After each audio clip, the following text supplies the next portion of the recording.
Kabanata 971. Deadlock. Si Wang Lin ay matagal nang naghihintay at naghahanda para sa suntok na ito. Ang orihinal na enerhiya sa loob ng kanyang katawan ay nag-fuse sa kapangyarihan ng sinaunang Diyos ng kanyang ihagis ang kanyang kamao. Nang lumipad ang suntok, para bang nagbago ang kulay ng mundo. Mula sa malayo, ang kamao ni Wang Lin ay labis na naiiba mula sa dambuhalang daliri. Gayunpaman, ang suntok na ito ay lumikha ng isang bagyong naging isang galit na dragon na umatungal at tumulak patungo sa bumabagsak na daliri. Sa sandaling ito, ang kanang kamao ni Wang Lin ay tumama sa daliri. Isang malakas na pagsabog ang nangyari, at ang katawan ni Wang Lin ay itinulak pabalik, at siya ay umatras ng ilang hakbang sa piraso ng Celestial Realm.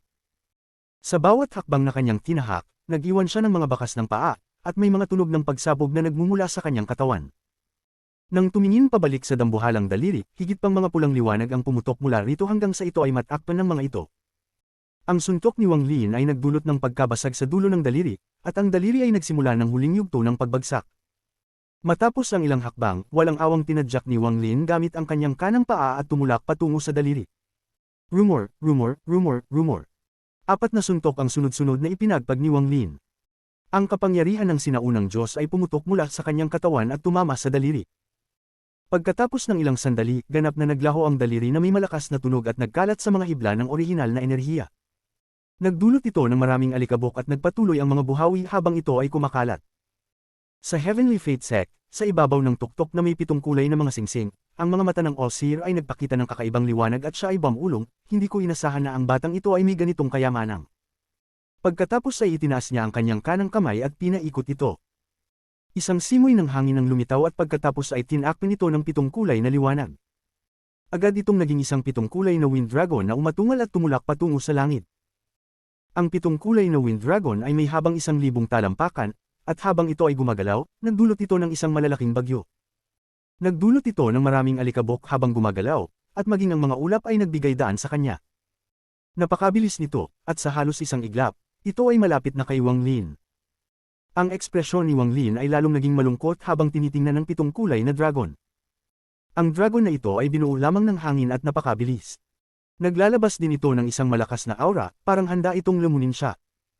Ang dragon na ito ay hindi lamang isang dragon, naglalaman ito ng espiritu ng isang tunay na dragon. Ang mga mata ni Wang Lin ay naging malamig. All-Seer. Ano bang iniisip niya? Talaga bang nagkamali siya sa kanyang hula tungkol sa Extreme Yang? Nagbuntong hininga si Wang Lin. Nakatagpo na siya ng maraming tao sa kanyang buhay, ngunit ang All-Seer lamang ang hindi niya kayang maunawaan. Ganito rin ito noong mga daang taon na ang nakalipas, at ganito pa rin ito ngayon. Habang ito ay tila ang kanyang sariling deduksyon, ito ay bahagi pa rin ng plano ng All-Seer. Sa mga sandaling ito, si Wang Lin ay malungkot at lalo pang napagod sa All-Seer. All-Seer. Kung hindi ko tinanggap ang Extreme Yang, magkakaroon ng anino sa aking Dao Heart. Ngunit ngayon na tinanggap ko ang Extreme Yang, para bang nahulog ako sa mga plano ng All-Seer. Ito ay isang dobleng plano, at mahulog sana ako dito kahit tinanggap ko ito o hindi. Ano ba talaga ang layunin ng All-Seer? Gusto lamang ba niyang magbukas ng puwang sa aking Dao Heart para ilagay ang anino ng kanyang hindi pagkakamali? Natataranta siguro si Bai Wei at iniisip niyang ang kanyang biglaang ideya ay magpapakamali sa All-Seer. Hindi niya naisip na nakita na ni Master ang biglaang ideya niyang ito. Kung ang Extreme Yang na ito ay nasa aking mga kamay o ibabalik ko ito sa All-Seer, magkakaroon ng kahinaan sa aking Dao Heart. Lilito ang anino na siya ay hindi nagkakamali sa aking Dao Heart anuman ang gawin ko. Paano ko nga ba mababasag ang bitag na ito? Habang tinitingnan ni Wang Lin ang papalapit na Wind Dragon, daan-daang ideya ang dumaan sa kanyang isipan. Kung itapon ko ang Extreme Yang na ito, wala ring mangyayari. Kahit hindi ko itapak ang bitag na ito, pupunta pa rin ako dito. Wala ring mababago. Ang pagtatapon nito ay parang panloloko sa aking sarili. Anuman ang mangyari, hindi ko ito maibabalik sa All-Seer. Kung ibabalik ko ito, ibig sabihin na talo ako sa laban na ito, ganap na nabigo. Kung ibabalik ko ito, bakit ko pa nga tinanggap? Ngunit kung hindi ko ito tinanggap, mahulog din ako sa bitag ng All-Seer. Para bang ang lahat ay nakaprepare para ipitin ako sa deadlock na ito? Siguradong may mas malalim na dahilan ang All-Seer para dito. Marahil ito ang unang hakbang ng kanyang plano para sa akin. Gaya ng araw ng Extreme Yang para kay Bai Wei, ito ay isang primer lamang. Hindi ko alam kung ano ang layunin ng All-Seer, ngunit kung nais kong lumaban, kailangan ko siyang pabagsakin sa isang pagkakamali. Isang pagkakamali lang, at lilito ang isang puwang sa perpektong All-Seer. Tanging sa ganitong paraan ko mababasag ang bitag na ito at makakakita ng paraan para mabuhay. Tumingin si Wang Lin sa langit habang ang Wind Dragon ay tumutulak patungo sa kanya. Ang umatungal na tunog ng dragon ay pumasok sa kanyang mga tainga. Basagin ang bitag. Para mapabagsak ang All-Seer sa isang pagkakamali. Pakiramdam ni Wang Lin na ang kanyang ulo ay sesabog habang dumadaan ang iba't ibang mga kaisipan sa kanyang isipan. Ang umatungal na tunog ng Wind Dragon ay lalapit na. Sa sandaling ito, ang 7 kulay na liwanag ay bumalot sa langit at ang Wind Dragon ay bumaba upang lamunin si Wang Lin. Nagkaroon ng isang malamig na kislap sa mga mata ni Wang Lin. Kung ang Wind Dragon ay isang purong spell, hindi niya ito kayang labanan, ngunit naglalaman ito ng espiritu ng isang dragon. Hindi kailanman malilimutan ni Wang Lin kung paano nahuli ng korona ang gintong robe na tunay na dragon sa kawalan. Ang kanyang kanang kamay ay inilagay sa kanyang bag at si Wang Lin ay malapit ng kunin ang korona. Ngunit sa mga sandaling iyon, isang tawa ang nanggaling sa malayo at isang dagat ng apoy ang lumitaw sa distansya. Isang pulang-pulang kilin ang lumitaw sa apoy. Ang kilin na ito ay labis na mabagsik at ang mga mata nito ay kumikislap. Sa likod nito ay nakaupo ang isang matandang lalaki.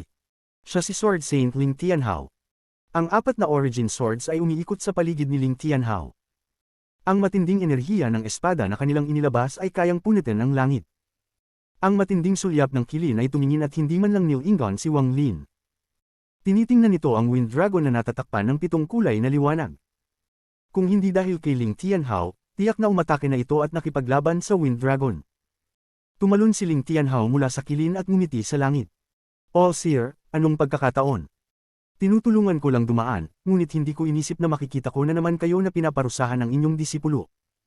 Binitiwan niya ang kilin, at ito ay agad na umatungal na nagdulot ng dagat ng apoy bago tumulak patungo sa Wind Dragon.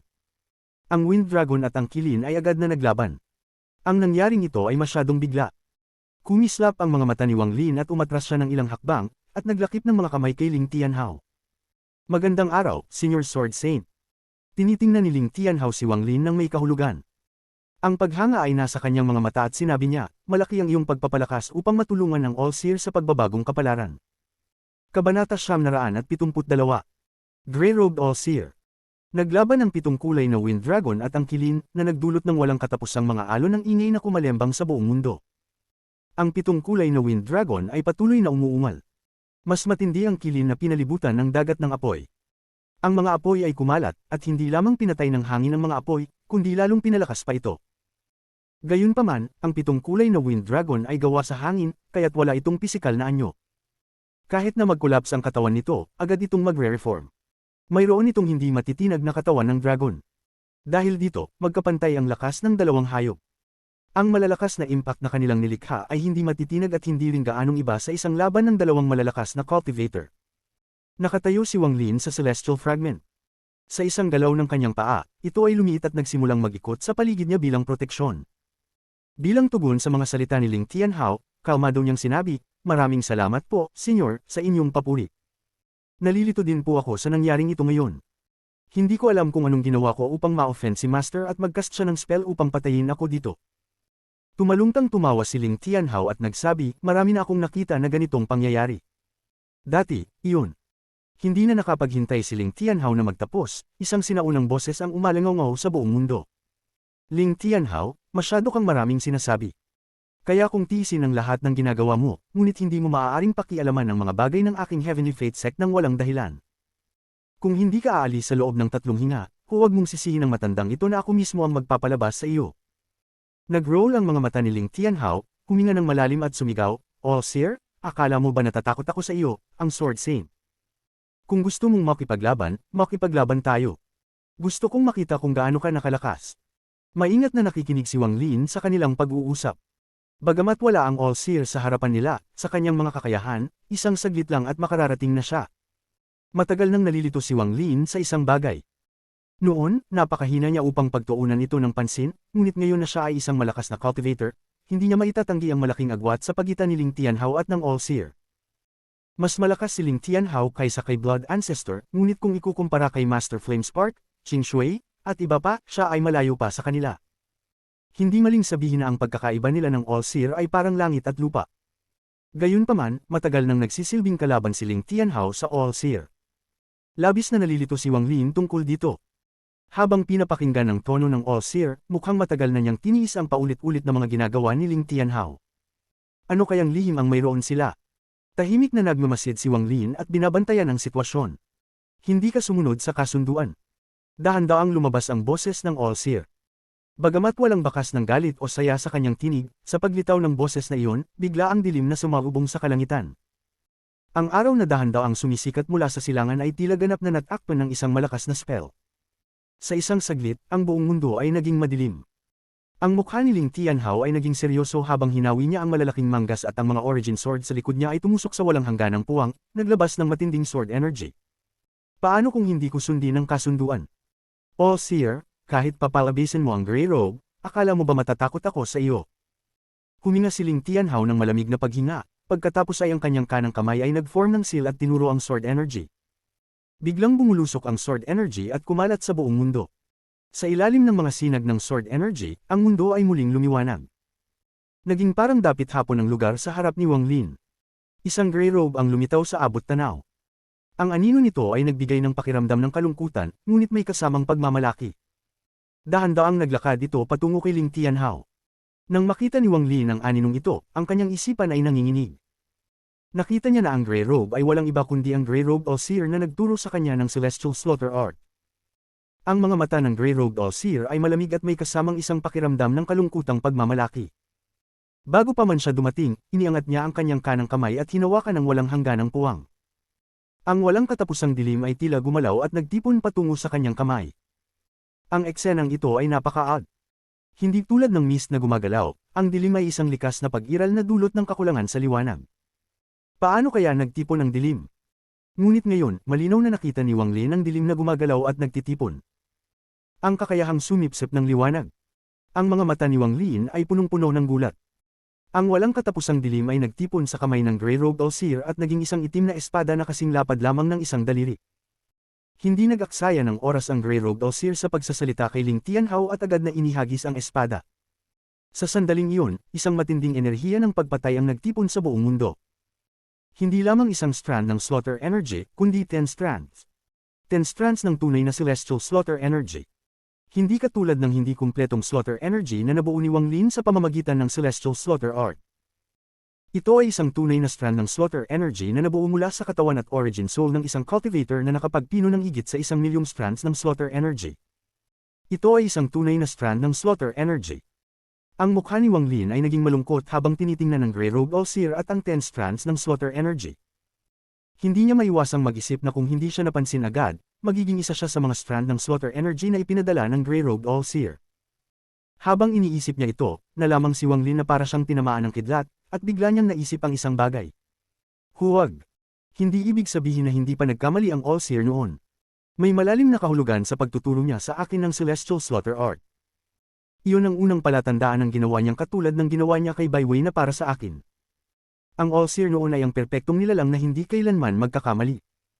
Gayunpaman, sa Demon Spirit Land, dahil sa tulong ng Ancient Demon, natagpuan ko ang flaw ng Celestial Slaughter Art. Sa tulong ng Ancient Demon, nagkaroon ng konting deviation sa plano ng All-Seer. Pagkatapos ay lumitaw ang Scattered Devil na muling nag-abala sa kanyang plano.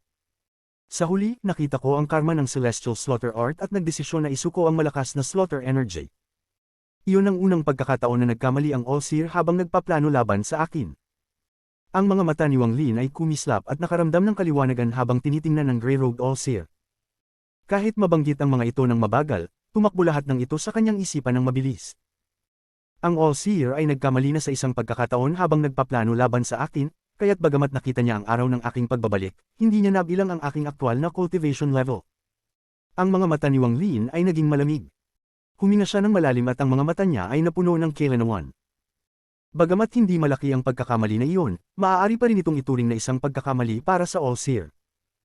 Ang kasalukuyang All-Seer ay hindi na ang perpektong tao na hindi pwedeng magkamali. Hindi imposibleng mabuksan ang deadlock na ito.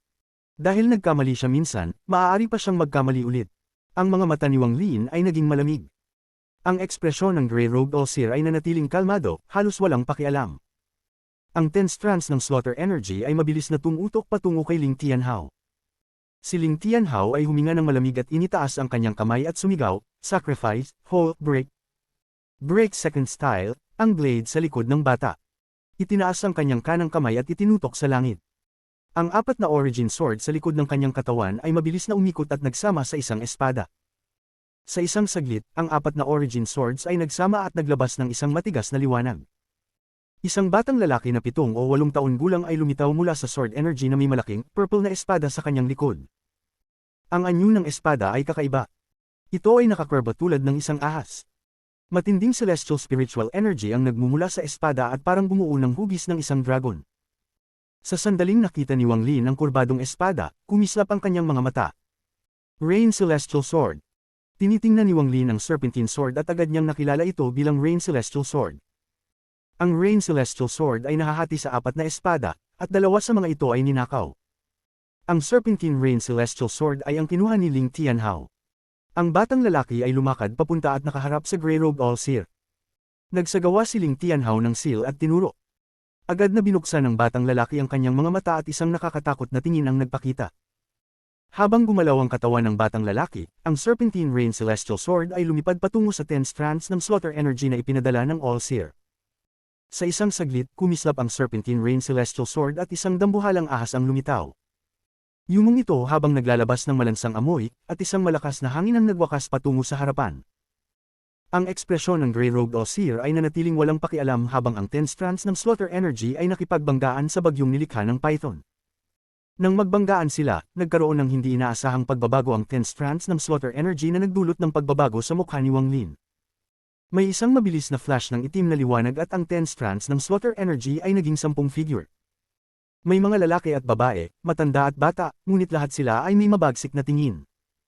Punong-puno sila ng malupit na killing intent at ang kanilang mga mata ay namumula habang nagsisugod sila sa bagyong. Bukod dito, walang katapusang strands ng slaughter energy ang lumabas. Ang bawat isa sa mga 10 figure ay naglalabas ng hindi bababa sa 1,000,000 strands ng slaughter energy. Dahil dito, ang bilang ng slaughter energy sa hangin ay umabot sa isang nakakagulat na halaga. Mula sa malayo, para bang ang buong langit ay natakpan. Wala nang makikita kundi slaughter energy. Ang mga strands ng slaughter energy ay humuhuni. Sa sandaling ito, ang lahat ng aura at tunog ay sapilitang pinaalis. Ang tanging natirang tunog ay ang mga huni ng slaughter energy at ang takot na dulot nito. Ang mukha ni Wang Lin ay bahagyang napakaputi. Kumislap ang kanyang mga mata at ang kanyang kanang paa ay umurong ng ilang hakbang. Naiintindihan niya ang slaughter energy ng husto. Ang lakas ng mga hindi mabilang na strands ng slaughter energy ay nakakatakot. Kabanata 973. Heaven-defying Bedsin and Yang. Habang kumakalat ang enerhiya ng pagpatay, may ilan na lumapit kay Wang Lin. Ang piraso ng Celestial Realm ay patuloy na umiikot ng mas mabilis sa paligid ni Wang Lin, halos forming isang vortex, upang ganap siyang protektahan. Patuloy na umatras si Wang Lin habang ang mga tunog ng pagsabog ay umuukit sa kanyang mga tainga. Bawat tunog ay isang hibla ng enerhiya ng pagpatay na bumangga sa piraso ng Celestial Realm. Napakaraming hibla ng enerhiya ng pagpatay, ngunit malinaw na hindi ibinubuhos ng All-Seer na nakasuot ng Grey Robe ang buong lakas niya. Lumingon si Wang Lin at nagniningning ang kanyang mga mata. Pinag-iisipan niya kung paano makakawala mula sa bitag na ito. Nang nilamon ko ang konting extreme yang, kumalabit ang heaven-defying bid. Kumislap ang mga mata ni Wang Lin habang libo-libong ideya ang dumaan sa kanyang isipan. Matapos makumplito ng heaven-defying bid ang 5 elemento, nawala ang mga simbolo ng metal, kahoy, tubig, apoy, at lupa at pinalitan ng yin at yang. Sa sandaling iyon, para bang nakamtan ni Wang Lin ang kaliwanagan. Tama. Ang kailangan ng heaven-defying bid ay yin at yang. Ang extreme yang ay tugma sa pangangailangan ng heaven-defying bid. Naisip ni Wang Lin kung paano matutugunan ang pangangailangan ng yin at yang ng heaven-defying bid matapos makumplito ang 5 elemento. Ngunit, gaano man siya magsikap, walang pagbabago sa mga marka ng araw at buwan sa heaven-defying bid.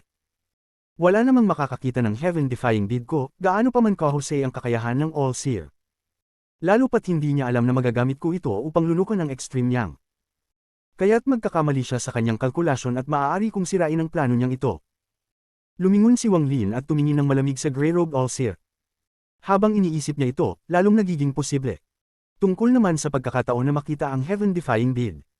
Mula nang makuha ko ito, wala ni isang misteryosong third step cultivator mula sa All Heaven ang nakapansin sa heaven-defying bid. Hindi ko naniniwala na makikita ito ng All-Seer. Tungkol naman kay Ling Tianhao, malungkot ang kanyang ekspresyon. Hindi siya dumating dito upang tulungan si Wang Lin, kundi para manggulo sa lahat ng ginagawa ng All-Seer. Dagdag pa, sa kanyang pagkaunawa sa All-Seer, may hunch siya na may halaga si Wang Lin. Ang higit na pinahahalagahan ito ng All-Seer, mas interesado siya sa paggulo nito. Akala mo ba natatakot ako sa'yo? Nagtawanan si Ling Tianhao at nagtipa ng seal gamit ang kanyang kanang kamay. Itinaas niya ang daliri at sumigaw, "Break third style, Sword Boy Spirit Sacrifice." Pagkatapos niyang magsalita, isang pagsabog ng enerhiya ng espada ang lumabas mula sa batang napapaligiran ng walang katapusang enerhiya ng pagpatay. Lumakad siya pasulong at tumapak sa python na binuo ng Serpentine Celestial Sword. Pagdampi ng kanyang mga paa, ang ulo ng batang ito ay biglang tumaas at naglabas ng isang matinis na tunog. Ang tunog na ito ay naging isang matalim na espada na tumagos sa enerhiya ng pagpatay. Sa sandaling sumigaw ang bata, ang katawan nito ay bumagsak sa berdeng mist at mabilis na pumasok sa Celestial Sword. Sword Sacrifice. Nanginginig ang Serpentine Celestial Sword na parang ini-absorb ang sakripisyo ng bata.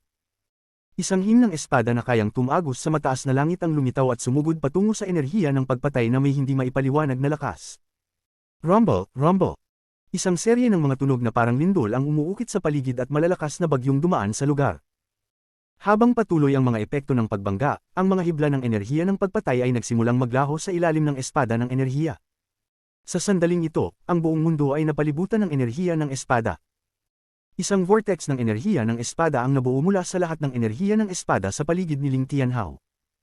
Ang tunog ng enerhiya ng espada ay pinalitan ng lahat ng tunog sa buong mundo. Ang Grey Robe All-Seer ay hindi alintana sa lahat ng enerhiya ng espada. Tahimik niyang tiningnan si Ling Tianhao at itinaas ang kanyang kanang kamay, at malamig na sinabi, "Tumaas ang enerhiya ng espada mo. Kung makakaya mong tiisin ang susunod kong atake, hindi na ako makikialam sa laban ninyo ng All-Seer na yan." Pagkatapos, ang kanyang kanang kamay ay nagbuo ng seal at itinutok kay Ling Tianhao. Nang ituro niya ang daliri, ang buong langit ay naging itim, na parabang isang higanti ang nagbuhos ng tinta dito. Ang dilim ay umikot at ang buong mundo ay naging itim. Kung naging santo ka sa pamamagitan ng espada, makikipaglaban ako sa iyo gamit ang espada. Pagpatay, maging espada.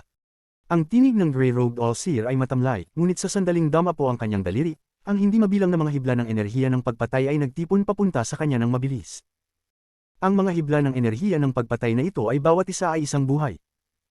Habang nagtipon ng milyon-milyong enerhiya ng pagpatay, ang eksenang ito ay nagpagaspang kay Wang Lin. Ang mga hibla ng enerhiya ng pagpatay sa paligid niya ay huminto sa kanilang pagsunod at umatras. Nagtipon sila patungo sa lugar na tinuturo ng Grey Robed All-Seer. Sa isang iglap, habang nagtipon ng mga hibla ng enerhiya ng pagpatay, isang 7 pulgadang mahahabang pulang espada na 3 pulgada ang lapad ang lumitaw sa harap ng Grey Robed All-Seer. Naglalabas ng usok ang espada. Binanggit ng Grey Robed All-Seer nang walang anuman at inihagis ang espada. Ang espada ay sumabog sa isang tunog na nakakatindig balahibo at naging isang pulang guhit at tinamaan ng Serpentine Celestial Sword ni Ling Tianhao. Ang dalawang espada ay gumagalaw ng mas mabilis, at ang tunog na dulot ng kanilang banggaan ay kumalat sa buong planeta. Sa isang iglap, ang dalawang espada ay nagsalubong. Ang dalawang espada ay hindi talaga nagtagpo. May 7 pulgadang agwat sa kanilang pagitan. Mga pagputok ng kidlat ang lumabas mula sa 7 pulgadang espasyo, at ang hindi mabilang na sinag ng enerhiya ng espada ay nagbanggaan. Ang malaking halaga ng kidlat ay nagkalat sa lahat ng direksyon. Nakapokus ang lakas sa 7 pulgadang espasyong ito. Tumango ang Grey Robed All-Seer at dahan-dahang sinabi, "Hindi masama, tumaas ang iyong cultivation. Ngunit kung ito lang ang kaya mong ipakita, itataboy kita palabas ng planeta ng Tianyun." Nagtawanan si Ling Tianhao habang hinaplos ang kanyang manggas at binuksan ang kanyang mga braso. Sumigaw siya, "Ako, si Ling Tianhao, ay nagsasanay lamang ng daan ng espada. Sa mga nakaraang taon, nakamtan ko ang kaliwanagan sa batas ng espada. Grey Robe, hindi ko alam kung bakit ka nagpapagamit sa kanya, ngunit ang iyong pagdating dito ay nangangahulugang iniwan mo na ang pagkakaibigan natin noon." Nag-isip ang Grey Robed All-Seer ngunit hindi nagsalita. Malalim na huminga si Ling Tianhao at hinaplos ang mga kamay. Isang bitik ang lumitaw sa pagitan ng kanyang mga kilay at isang sinag ng itim na liwanag ang lumabas. Paglabas ng liwanag, agad nitong napalibutan si Ling Tianhao. Hindi nagtagal, hindi na makita ang anyo ni Ling Tianhao. "Gamitin ko ang aking orihinal na kaluluwa upang tunawin ang espiritu ng espada. Gamitin ko ang aking laman at dugo upang tunawin ang espada. Ako ang espada at ang espada ay ako." Ang tinig ni Ling Tianhao ay lumabas mula sa itim na liwanag sa isang kakaibang tono. Sa sandaling iyon, naging mas matindi ang itim na liwanag at naupo si Ling Tianhao sa loob nito. Ang bitik sa pagitan ng kanyang mga kilay ay nagsimulang magbukas at magsara sa kakaibang paraan. Nagliwanag ang kanyang mga mata ng demonyong liwanag, at dahan-dahang isinara ang mga mata. Sa sandaling isara niya ang mga mata, kumaibot ang kanyang katawan at isang anino ang lumipad palabas mula sa kanyang noo. Ang aninong ito ay isang espada. Isang espada na binuo ng orihinal na kaluluwa ni Ling Tianhao na tinunaw niya sa buong buhay niya. Sa sandaling lumitaw ang espada, ang mga awit ng espada na parang pagsamba ay sumabog mula sa buong planeta ng Tianyun. Ang lahat ng espada sa planeta ng Tianyun ay nagsimulang manginig. Ang anino ay kumikislap at tumagos sa itim na liwanag, patungo sa Serpentine Celestial Sword. Tila may intelihensya ang Serpentine Celestial Sword. Kumislap ito ng pula at humarap. Ang distansya sa pagitan ng mga espada ay lumiit mula 7 pulgada hanggang 3 pulgada. Sa sandaling gumalaw ang anino, isang bitik ang pumutok sa kalangitan. Ang kawalang kibo ng All-Seer ay nagbago sa unang pagkakataon. Kumislap ang kanyang mga mata at tumawa siya. Magaling! Ling Tianhao, mula nang magawa mong tunawin ang espada hanggang sa ganitong antas, gagamitin ko ang 70% ng aking lakas upang makipaglaban sa iyo. Pagkatapos magsalita ng Grey Rogue All-Seer, umatras siya at binuksan ang bibig upang maglabas ng isang sigaw. Ang mukha niya ay naging malupit nang maglabas siya ng sigaw, at hindi mabilang na mga hibla ng enerhiya ng pagpatay ang umagos mula sa kanyang katawan. Ang enerhiya ng pagpatay ay pinaligiran siya bago sumugod pasulong. Nagtipon ito sa espada ng pagpatay, na nagdulot sa lakas ng espada ng pagpatay na tumaas ng malaki. Ang 3 pulgadang distansya sa pagitan ng dalawang espada ay agad na nawasak. Ang parehong espada, dala ang hindi maipaliwanag na lakas, ay nagbanggaan. Boom! Sa sandaling iyon, isang malaking halaga ng 7 kulay na liwanag ang lumitaw sa madilim na kalangitan. Ang liwanag na ito ay pinalibutan ng 3, at sa susunod na sandali, sila ay nasa kalawakan sa labas ng planeta. Ang mga dulo ng dalawang espada ay nagbanggaan sa kalawakan. Boom, boom, boom, boom. Habang patuloy na nagbanggaan ang dalawang espada, isang malakas na bagyo ang nabuo sa kalawakan. Habang walang tigil ang banggaan ng mga espada, sa wakas ay bumagsak ang espada ng enerhiya ng pagpatay at tinulak pabalik. Naging hindi mabilang na hibla ng enerhiya ng pagpatay ito bago maglaho. Samantalang ang Serpentine Celestial Sword ay may bitik na lumitaw sa gitna nito at tinulak pabalik. Ang enerhiya ng pagpatay ay tumagal ng 3 hininga bago sa wakas maglaho at maging hindi mabilang na mga hibla ng abunggas na bumalik kay Grey Rogue All-Seer. Nagtawa siya bago lumingon at tumakbo pabalik sa planeta ng Tianyun. Ling Tianhao, wala akong pakialam sa iyong usapin. Habang umaatres ang Serpentine Celestial Sword, isang anino ang lumitaw mula sa bitik at naging Ling Tianhao. Tumitig siya sa langit at ngumisi. All-Seer, ikaw na araw ng baril, sa wakas ay lumitaw ka. Nagkaroon ng kislap ng 7 kulay na liwanag kung saan nakatingin si Ling Tianhao at ang anyo ng All-Seer ay bahagyang namuo. Ang figurang ito ay isang ilusyon na nabuo ng 7 kulay na liwanag. Pagkatapos niyang magpakita, tumingin siya kay Ling Tianhao at mahinahong sinabi. Ling Tianhao, nag-away na tayo, ngunit wala kang dahilan para makialam sa mga usapin ng aking Heavenly Fate Sect.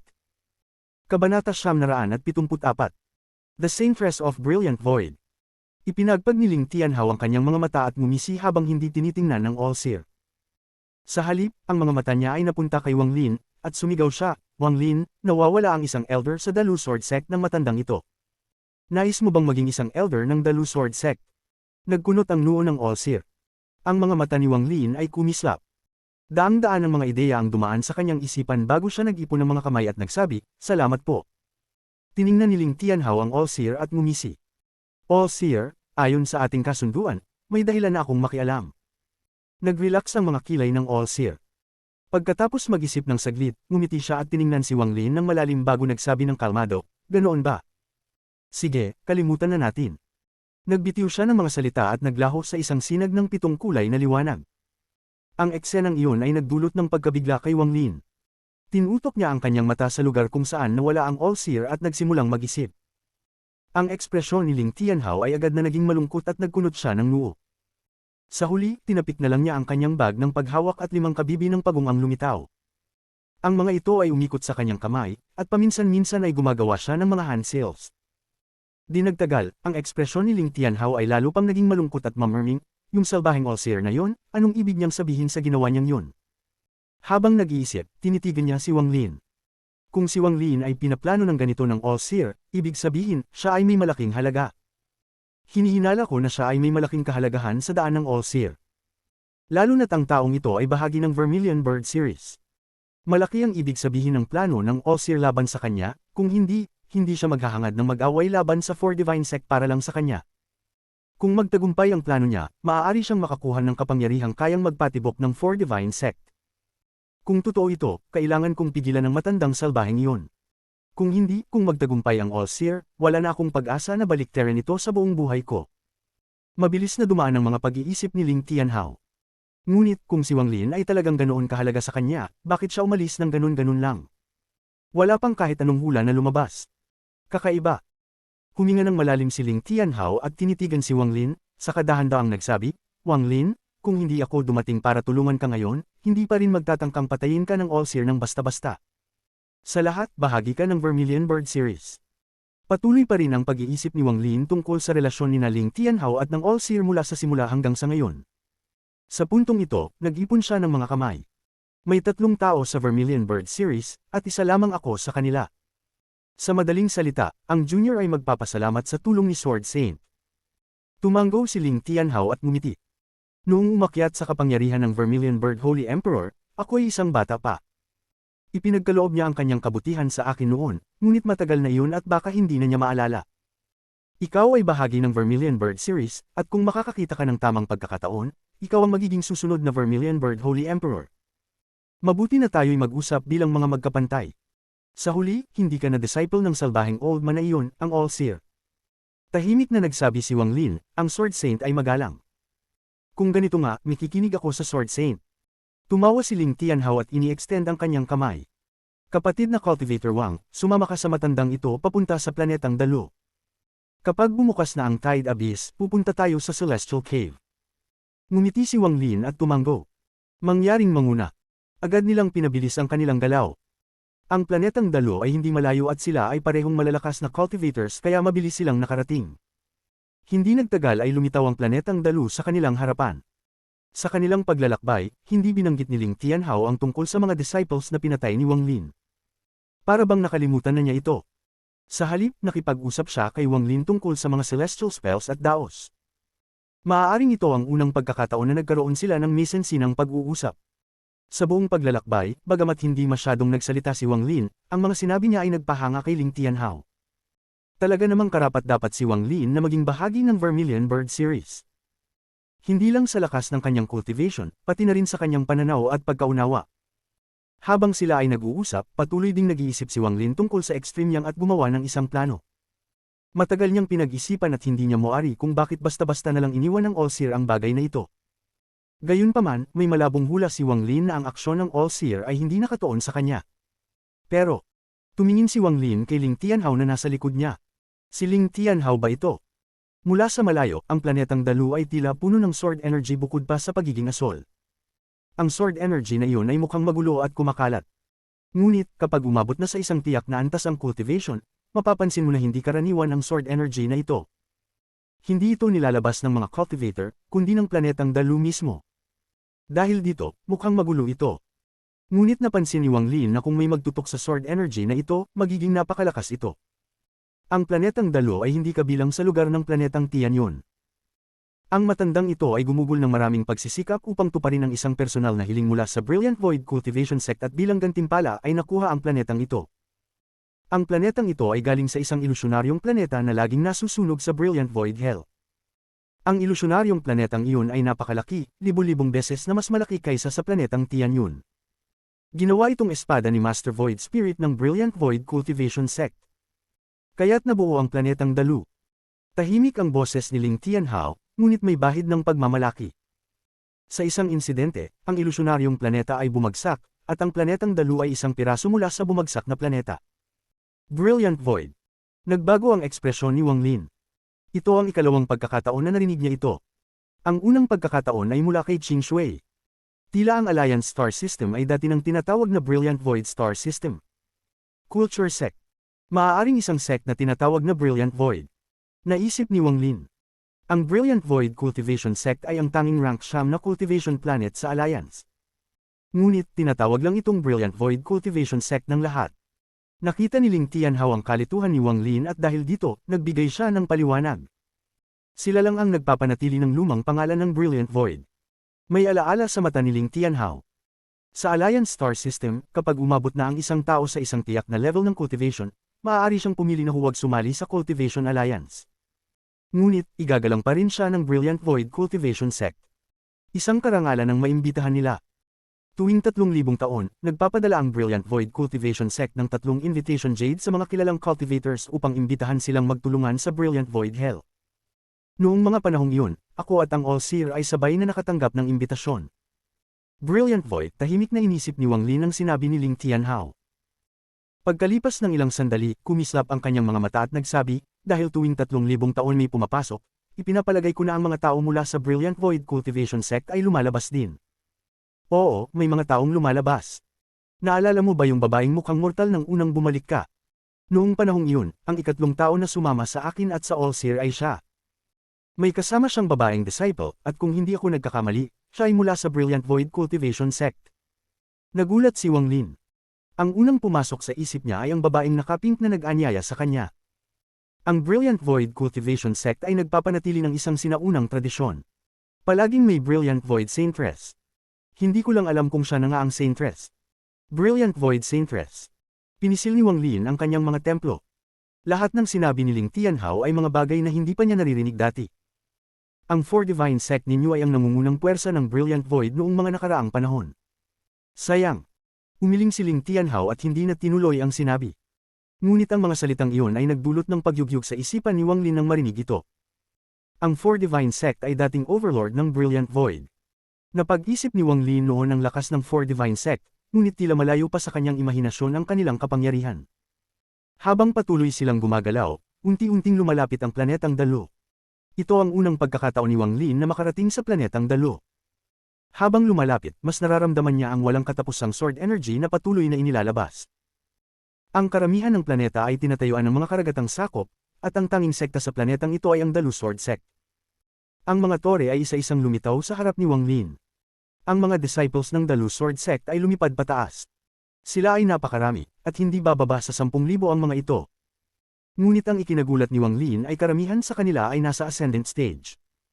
Bagamat may ilang illusionary yung cultivators, wala ni isang corporeal yung cultivator. Dahil dito, bahagyang ngumiti si Ling Tianhao at nagsabi, nabigla ka ba na ang dakilang Dalo Sword Sect ay may napakakaunting mga cultivators na nasa pangalawang hakbang? Hindi itinago ni Wang Lin ang kanyang pagkagulat at tumango. Talagang ang kakaiba. Ang mga disciples ng Heavenly Fate Sect ay araw-araw na pinipigil ang kanilang cultivation. Natatakot sila na kapag nakawala ang kanilang mga cells, sila ay kakainin ng salbaheng iyon. Hindi ito ang kaso dito. Ang mga nakapasok sa pangalawang hakbang ay may ibang destinasyon. Ang bawat isa sa mga tens of thousands na cultivators na nasa ibaba nila ay may malaking espada sa kanilang likod. Lahat sila ay napakarespeto. Nang bumaba sina Wang Lin at Ling Tianhao, sabay-sabay silang yumuko. Maligayang pagdating, Sect Master Sword Saint. Ang tunog na iyon ay parang isang malakas na kidlat na umalingaw sa buong planetang Dalo. Tumawa si Ling Tianhao. Sa puntong iyon, ilang dosenang tao ang lumipad patungo kay Ling Tianhao. Lahat sila ay napakarespeto, at ilan sa kanila ay yaong mga sumama kay Ling Tianhao sa Heavenly Fate Sect, kaya't kilala nila si Wang Lin. Nang makita nila si Wang Lin, nagbago ang kanilang mga ekspresyon. Hindi nila matiyak kung bakit magkasama si Wang Lin at si Ling Tianhao. Inista ni Wang Lin ang mga tens of thousands na tao, at nagkaroon siya ng isang ideya. Noong laban kami sa Alliance sa Hilagang Rehiyon, nakatagpo ako ng si Qianlong, ngunit dito, wala siya. Inilabas ni Ling Tianhao ang kanyang mga manggas, pagkatapos ay lumipad siya pasulong at dumating sa pinakamalaking tore. Simula ngayon, si Wang Lin ay magiging isang elder ng aking Dalo Sword Sect. Isang bagay lamang ang sinabi ni Ling Tianhao bago pumasok sa malaking tore. Elder Wang, magpapa-close door cultivation ako sa panahong ito. Maging ligtas ka sa planetang Dalo ko. Ang divine sense ni Ling Tianhao ay umabot kay Wang Lin at narinig niya ito sa kanyang mga tainga. Kabanata 975. Natakot na espiritu. Ang ibig sabihin ng pagpapakita ni Ling Tianhao sa akin ng maraming lihim at pagtulong sa akin ay upang magtatag ng magandang relasyon sa akin. Takot ako na ang karamihan sa dahilan ay dahil bahagi ako ng Vermilion Bird Series, at isang bahagi nito ay upang magbigay ng kapanatagan sa akin. Maayos ang ekspresyon ni Wang Lin, ngunit sa kanyang puso ay mabigat siyang nagmuni-muni sa mga salitang iyon. Pagpasok ni Ling Tianhao sa tore, ang tens of thousands ng mga disipulo ng Dalo Sword Sect ay nakatingin kay Wang Lin. Sanay na si Wang Lin sa ganitong uri ng atensyon.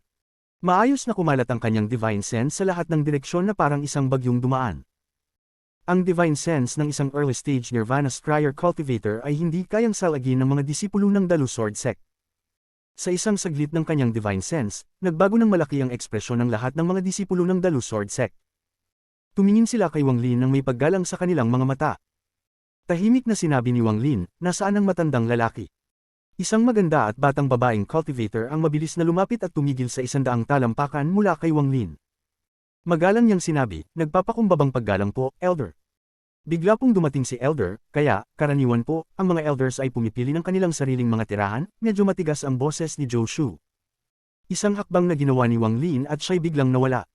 Nang muling magpakita, siya ay nasa tabi ng isang tore na nasa 5,000 kilometro ang layo. Isang sulyap lamang ang kanyang ginawa, hindi siya pumasok kundi naupo sa labas ng tore. Pagkaupo, iniling niya ang kanyang kamay at isang malaking bilang ng mga restriction ang lumitaw. Ang mga disipulo ay nagsimulang magkalat. Paminsan-minsan ay titingin sila sa direksyon kung nasaan si Wang Lin. Ang ekspresyon ni Wang Lin ay maitim habang siya ay nakaupo doon. May pakiramdam siyang ang lahat ng nangyayari ay bahagi ng plano ng All-Seer, parang bawat hakbang niya ay nakikita ng All-Seer. All-Seer, noon, pinagawa kita ng pagkakamali. Ngayon, ipapakita ko sa iyo na mali ka. Hinampes ni Wang Lin ang kanyang bag ng pag-iimbak at ang extreme niyang ay lumitaw sa kanyang kamay na parang araw. Hindi siya naglakas loob na hawakan ito ng direkta ngunit ginamit ang kanyang kapangyarihan. May malinaw na pakiramdam si Wang Lin na kapag hinawakan niya ito ng direkta, ang init ay dudulog sa kanyang kamay. Pati na rin ang kanyang origin soul ay magiging malubhang sugatan. Kung hindi dahil sa pagkakaroon niya ng katawan ng isang ancient god, hindi niya ito makakayang hawakan gamit ang kanyang kapangyarihan. Kung ang katawan ko bilang ancient god ay medyo mas malakas, kaya ko itong hawakan ng hindi nasasaktan. Huminga ng malalim si Wang Lin. Hindi siya natatakot na makita ito ni Ling Tianhao. Isa itong bagay na nabuo mula sa kanyang karma sa All-Seer. Kung may magnanakaw, maaayos nito ang sitwasyon. Ngunit, sa kabila nito, ito ay para lamang ayusin ang sitwasyon, hindi ito lubos na masisira. Upang sirain ang plano na ito, kailangan niyang gumawa ng isang bagay na hindi inaasahan ng All-Seer at gawing mali ang kanyang divination. Matapos mag-isip ng matagal, pinigil ni Wang Lin ang kanyang mga ngipin at hawakan ang kaunting bahagi ng extreme yang at ipinatong ito sa pagitan ng kanyang mga kilay. Naramdaman niya ang sakit mula sa pagitan ng kanyang mga kilay at biglang nawala ang extreme yang. Subalit, parang isang dagat ng mga apoy na may hindi maipaliwanag na init ang dumating sa kanyang katawan. Parang siya ay tinutusta sa loob ng isang hurno. Si Ling Tianhao ay nakaupo sa loob ng umaatungal na tore sa planetang Dalu, ang kanyang mga mata ay kumikislap ng demonyong liwanag. Ang siwang sa pagitan ng kanyang mga kilay ay muling nagbukas. Tinutok niya ang kanyang mga mata sa direksyon ni Wang Lin at nag-isip. Ito ay Extreme Yang. Biglang kumitid ang mga mata ni Ling Tianhao. All-Seer, ikaw na salbahing matanda, anong pangakit ang pinapakita mo gamit ang Extreme Yang? Ano ba talaga ang layunin mo? Inilagay ni Ling Tianhao ang kanyang kanang kamay, ngunit pagkatapos ng matagal na panahon, ibinaba niya ito. Umiling siya at bulong, All-Seer, ikaw na salbahing matanda, gusto mo ba talagang kunin ko ang Extreme Yang? Ang dagat ng mga apoy sa loob ng katawan ni Wang Lin ay napakalaki at patuloy na umaapoy. Puting mista ang lumalabas sa kanyang katawan, ngunit ang kakaiba ay wala ni isang bahagi ng kanyang mga damit ang nasusunog. Malalaking patak ng pawis ang tumulo sa katawan ni Wang Lin. Ang kanyang mga damit ay nabasa agad. Ang dagat ng mga apoy ay parang isang bagyo na dumadaan sa katawan ni Wang Lin, at ang mga tunog ng mga bagay na sumasabog ay mula sa bawat bahagi ng kanyang katawan. Ang mga apoy na ito ay labis ang tindi, at sa isang maikling panahon, umabot na ito sa isang nakakatakot na antas. Ang sakit na nararamdaman ni Wang Lin mula sa kanyang katawan ay nagdulot ng pangit na ekspresyon sa kanyang mukha. Parang isang mortal na nalunok ng isang naglalagablab na uling. Kung hindi dahil sa matibay na kalooban ni Wang Lin, sigurado nang sumigaw siya sa sakit. Kung ibang cultivator ito, kahit na mas mataas ang kanilang cultivation level, hindi nila kayang tiisin ang init na ito. Tanging dahil sa pagkakaroon niya ng katawan ng isang ancient god kaya siya nakakatagal. Ngunit kung magpatuloy ito ng matagal, kahit si Wang Lin ay hindi kayang tiisin ito gamit ang kanyang katawan ng ancient god. Mabilis ang paglipas ng oras. 30 minuto lang ang lumipas, ngunit parang taon na ito para kay Wang Lin. Ang apoy ay lalo pang tumindi at hindi maiwasang manginig ang katawan ni Wang Lin. Bigla niyang binuksan ang kanyang mga mata. Parang may dalawang asol na apoy sa kanyang mga mata. Habang kumakalat ang mga apoy na hindi nakikita, ang hangin sa paligid niya ay nagsimulang mag-crackle sa init. Nang tumindi pa ang mga apoy, hindi napigilan ni Wang Lin ang magpakawala ng isang sigaw. Ang sigaw na ito ay parang isang malakas na kulog na mabilis na kumalat sa paligid. Sa puntong ito, sa Trident-like na bundok kung saan nakaupo ang All-Seer, bahagyang binuksan ng All-Seer ang kanyang mga mata, at nagpakita ng isang titig na kayang tumagos sa lahat ng bagay. Tinutok niya ang kanyang mga mata sa langit na parang kayang tumagos sa anumang distansya at nakita si Wang Lin sa planetang Dalu. Walang pagbabago sa ekspresyon ng All-Seer, ngunit bahagya siyang kumunat ng noo at mahinang nagsabi, hindi mo kayang lunukan iyon. Ilalabas mo rin iyon sa loob ng 7 hininga. 1, 2. Ang mga mata ng All-Seer ay kristal na malinaw habang siya ay dahan-daang bumulong. Ang katawan ni Wang Lin ay nagbigay ng isang demonyong pulang glow. Ang glow na ito ay nagmula sa init sa loob ng kanyang katawan habang ang walang katapusang mga apoy ay patuloy na umaapoy sa kanya. Di nagtagal, ang mga apoy ay kumalat sa bawat parte ng katawan ni Wang Lin. Sa puntong iyon, nakapagtala na ang All-Seer ng 5, 6. Ang dagat ng apoy sa loob ng katawan ni Wang Lin ay parang sumabog, at isang malaking dami ng dugo ang tumalsik mula sa kanyang katawan. Naramdaman ni Wang Lin na kung hindi niya mailuwa ang Extreme Yang, magiging abo na siya. 7. Malumanay na sinabi ng All-Seer ang huling salita. Sa sandaling iyon, ang dagat ng apoy sa loob ng katawan ni Wang Lin ay tuluyang sumabog. Lahat ng apoy ay nagtipon mula sa bawat bahagi ng katawan ni Wang Lin at tumungo sa kanyang Origin Soul. Ngunit, sa sandaling iyon, ang Origin Soul ni Wang Lin ay napapalibutan ng mga ulap at lumitaw ang Heaven-defying bead. Sa sandaling lumitaw ang Heaven-defying bead, dumating ang naglalagablab na apoy. Ngunit bago ito makapinsala sa Origin Soul ni Wang Lin, isang kakaibang puwersa ng pagsuso ang dumating mula sa Heaven-defying bead, at ang lahat ng mga apoy ay inabsorb nito. Nagningning ang mga mata ni Wang Lin at nawala ang sakit sa kanyang katawan, at pinalitan ito ng isang hindi maipaliwanag na ginhawa. Matapos ma-absorb ng Heaven-defying bead ang lahat ng mga apoy, ang marka ng araw ay nagsimulang kumislap ng mabilis. Ang liwanag nito ay isang bagay na tanging si Wang Lin lamang ang nakakakita. Sa sandaling lumitaw ang liwanag mula sa Heaven-defying bead, humanga si Ling Tianhao at ipinikit ang kanyang mga mata. Wala pa siyang oras na tumayo bago mabilis na umatras. Sa sandaling iyon, nakita niyang nawala ang apoy sa katawan ni Wang Lin. Bigla niyang naramdaman na isang kalamidad ang paparating sa kanya. Hindi pa niya nararanasan ang pakiramdam na ito, kahit nung hinarap niya ang All-Seer. Noon lamang, nung pumunta siya sa Brilliant Void Cultivation Sect, naranasan niya ang ganitong pakiramdam. Ngayon, pagkatapos ng libu-libong taon, muling naramdaman niya ito, parang maluluslos siya ng kanyang mga isip kung hindi siya umatras. Ano ang liwanag na ito? Ang takot ay pumuno sa mga mata ni Ling Tianhao habang mabilis siyang umatras, at ang kanyang ekspresyon ay nagbago ng malaki. May malabong pakiramdam siya na ang hindi nakikitang liwanag ay mabilis na papalapit. Nang tumanod siya ng takot, pinataman ng kanyang kanang kamay ang kanyang noo at isang kidlat ang lumabas mula sa kanyang mga kilay. Ang anino ng espada na ginamit laban sa All-Seer ay lumabas at mabilis na umatake ng walang pag-aalinlangan. Sa sandaling lumabas ang anino ng espada, lumitaw ang hindi nakikitang liwanag at bumangga ito rito. Walang ibang tao na makakarinig o makaramdam sa pagkabangga, ngunit si Ling Tianhao ay dumura ng isang malaking halakhak ng dugo. Ang kanyang katawan ay tumilapon sa pader at lumabas sa tore. Ang anino ng espada ay nanginginig at halos gumuho. Pagkatapos, bumalik ito sa pagitan ng mga kilay ni Ling Tianhao matapos magbigay ng isang malungkot na sigaw. Ang mukha ni Ling Tianhao ay naging mas mapatla at dumura siya ng mas maraming dugo. Ang kanyang katawan ay nawalan ng sigla. Nagpanik siya, ang kanyang anit ay kumilabot habang mabilis na bumaba sa ilalim ng lupa at nagmadaling tumungo patungong sentro ng planetang Dalu ng walang alinlangan. Habang tumatakas, ang mga kamay ni Ling Tianhao ay bumuo ng mga seal upang buksan ang mga seal sa harapan niya. Ang takot ay pumuno sa kanyang isipan, at ang tanging naiisip niyang paraan ay pumasok sa sentro ng planetang Dalu. Samantalang si All-Seer sa tuktok ng Trident na bundok sa planetang Tianyun ay kalmado sa simula, ngunit mabilis na nagbago ang kanyang ekspresyon. Ang ganitong klase ng pagbabago sa ekspresyon ay lubhang bihira para kay All-Seer. Kung may ibang tao na nakakita kay All-Seer ngayon, sila ay maniniwala ng buo. Ang omnipotent na All-Seer na hindi nagkakamali at hindi nagpapakita ng pagbabago ng ekspresyon kahit nagumuho pa ang bundoktay sa harap niya ay hindi magpapakita ng ganitong ekspresyon. Mas mahalaga, kung ang pagbabago lamang ng ekspresyon, hindi ito magiging malaking bagay, ngunit may bakas ng pagkabigla sa kanyang mga mata. Bilang kasapi ng Elder Group ng Alliance at ang Panginoon ng planetang Tianyun, isa siya sa mga may kakayahang makita ang hinaharap, at ang kanyang mga plano ay kasing lalim ng dagat. Ang pagkabiglang ito ay sapat na upang yumanig sa buong Alliance. Huminga siya ng malalim at napuno ng hindi paniniwala ang kanyang mukha. Mabilis na gumalaw ang kanyang kanang kamay sa harap ng kanyang katawan at isang 7 kulay na ulap ang lumitaw. Ang ulap ay lumipad pasulong na parang may tinatangkang labanan. Ngunit, nang lumutang ang 7 kulay na ulap ng 5 talampakan, parang may isang hindi nakikitang puwersa na pumasok at ang ulap ay gumuho.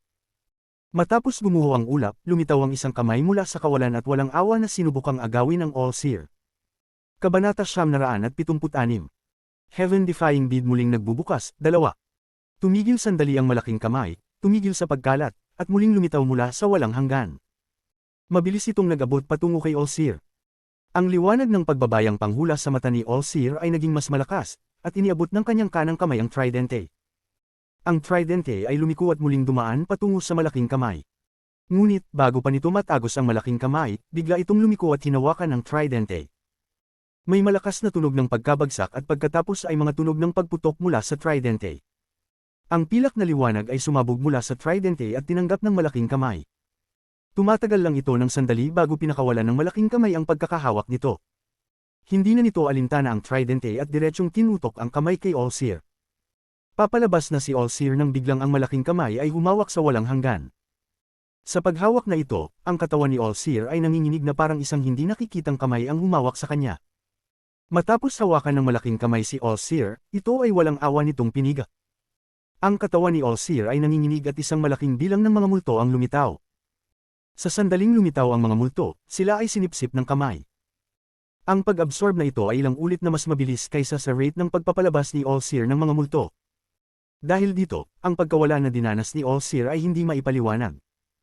Pagkatapos lamang ng 10 hininga, ang malaking kamay ay naging halos solid, ngunit hindi na ito nagpatuloy sa pagsipsip. Dahan-dahan itong pinakawala ng pagkakahawak nito, dahan-dahang umatras, at nawala sa walang hanggan. Ngayong pagkakataon, hindi na naglakas loob si All-Seer na habulin ito. Ang kanyang mukha ay mapatla at ang kanyang mga mata ay medyo malabo. Ang kanyang katawan ay nanginginig at dumura siya ng isang malaking halakhak ng dugo. Nagkamali ako. Una, nagkamali ako tungkol kay Wang Lin at nagdulot ito ng pagpapakita ng bagay na ito. Pagkatapos, nagkamali ako muli tungkol dito at pinayagan itong sumipsip ng higit pa. Tahimik na nagmuni-muni si All-Seer habang binabalik ang tridente at bumalik sa planetang Tianyun. Nang walang alinlangan, pinili niyang pumasok sa closed-door cultivation. Ang ilusyonaryong kamay ay walang layunin na pumatay. Nais lang nitong sumipsip.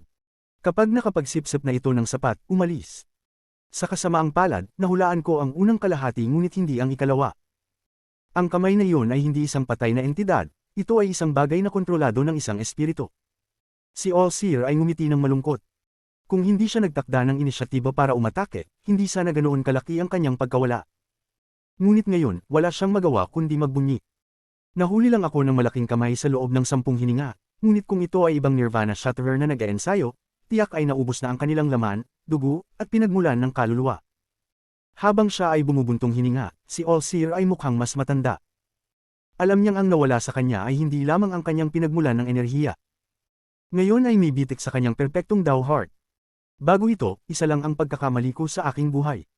Nang maisip ito, bumalik si All-Seer sa Heavenly Fate Sect at naupo sa isang asul na bato. Ang kanyang mukha ay nagsimulang magmukhang matanda sa isang kitang-kitang paraan.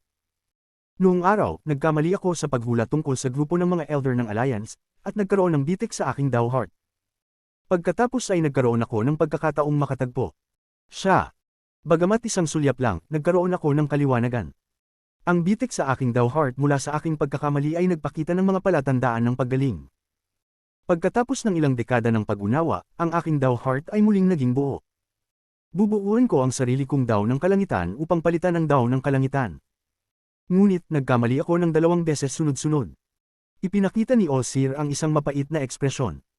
Bagamat nagkamali ako sa bagay na may kinalaman kay Wang Lin sa Demon Spirit Land, bumalik naman sa aking planadong landas sa huli. Ngunit, sa pagkakataong ito nagkamali ako una tungkol sa kanya, pagkatapos ay nagkamali ako tungkol sa kamay. Ibinangon ni All-Seer ang kanyang ulo at matagal na tumingin sa kalangitan. Dahan-dahan niyang ipinikit ang kanyang mga mata at isang buntong hininga ang nanatili sa kanyang puso. Samantalang si Ling Tianhao, ang kanyang mukha ay puno ng takot at ang kanyang anit ay kumikirot habang tumatakbo patungo sa sentro ng planeta. Nararamdaman niyang hinahabol siya ng hindi nakikitang liwanag, at walang epekto ang mga seal na inilagay niya. Halos mawalan ng ulirat, nakarating si Ling Tianhao sa gilid ng core ng planeta at pumasok doon habang pinipigilan ang mga ngipin. Nang makuha ko ang planetang Dalu, alam kong may natirang maliit na apoy na ginamit upang mag-refine ng planetang ito. Sa oras ng krisis na ito, umaasa akong magagamit ko ang apoy na ito upang labanan ito. Nang pumasok siya sa core, naramdaman niyang sumabog ang init na bumangon sa kanyang mukha. Ang hindi nakikitang liwanag ay mabilis na lumapit sa kanya at diretsyong pumasok sa core. Sa isang kisap mata, naging isang malaking kamay ito at umabot patungo kay Ling Tianhao. Si Ling Tianhao ay nabasa ng malamig na pawis at ang kanyang puso ay sumabog. Ano ito? Tinutok ko lang si Wang Lin gamit ang aking divine sense. Bakit hindi ito tumitigil sa paghahabol sa akin? Pinagnangipin niya ang mga ngipin at mabilis na tumungo sa apoy.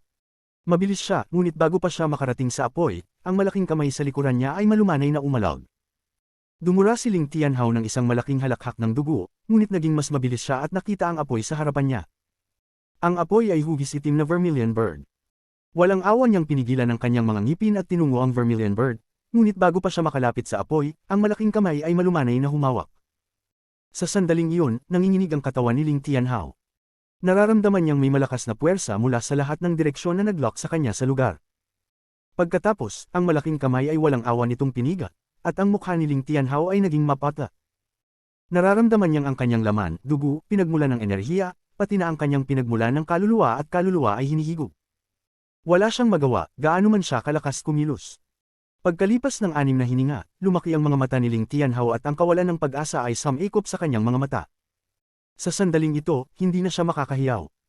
Ngunit, sa mismong sandali ng kawalan ng pag-asa, isang ghostly na liwanag ang kumislap sa pagitan ng kanyang mga kilay at nagdulot ng isang saglit na pagkaantala sa pagsipsip na puwersa. Kasabay nito, ang malaking kamay na humahawak kay Ling Tianhao ay hindi inaasahang nagluwag at pagkatapos ay nawala. Pinanood ni Ling Tianhao ang lahat ng ito, at naramdaman niyang parang siya ay nakaligtas mula sa isang krisis.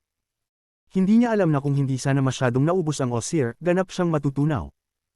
Gayunpaman, sapat na ang mga 6 na hiningang iyon upang masipsip ng kamay ang karamihan ng kapangyarihan ni Ling Tianhao. Nagbigay siya ng isang mapait na ngiti at nagbuntong hininga. Hindi niya alam kung ano ang nangyari kay Allseer, ngunit nagpasya siyang huwag na lumabas.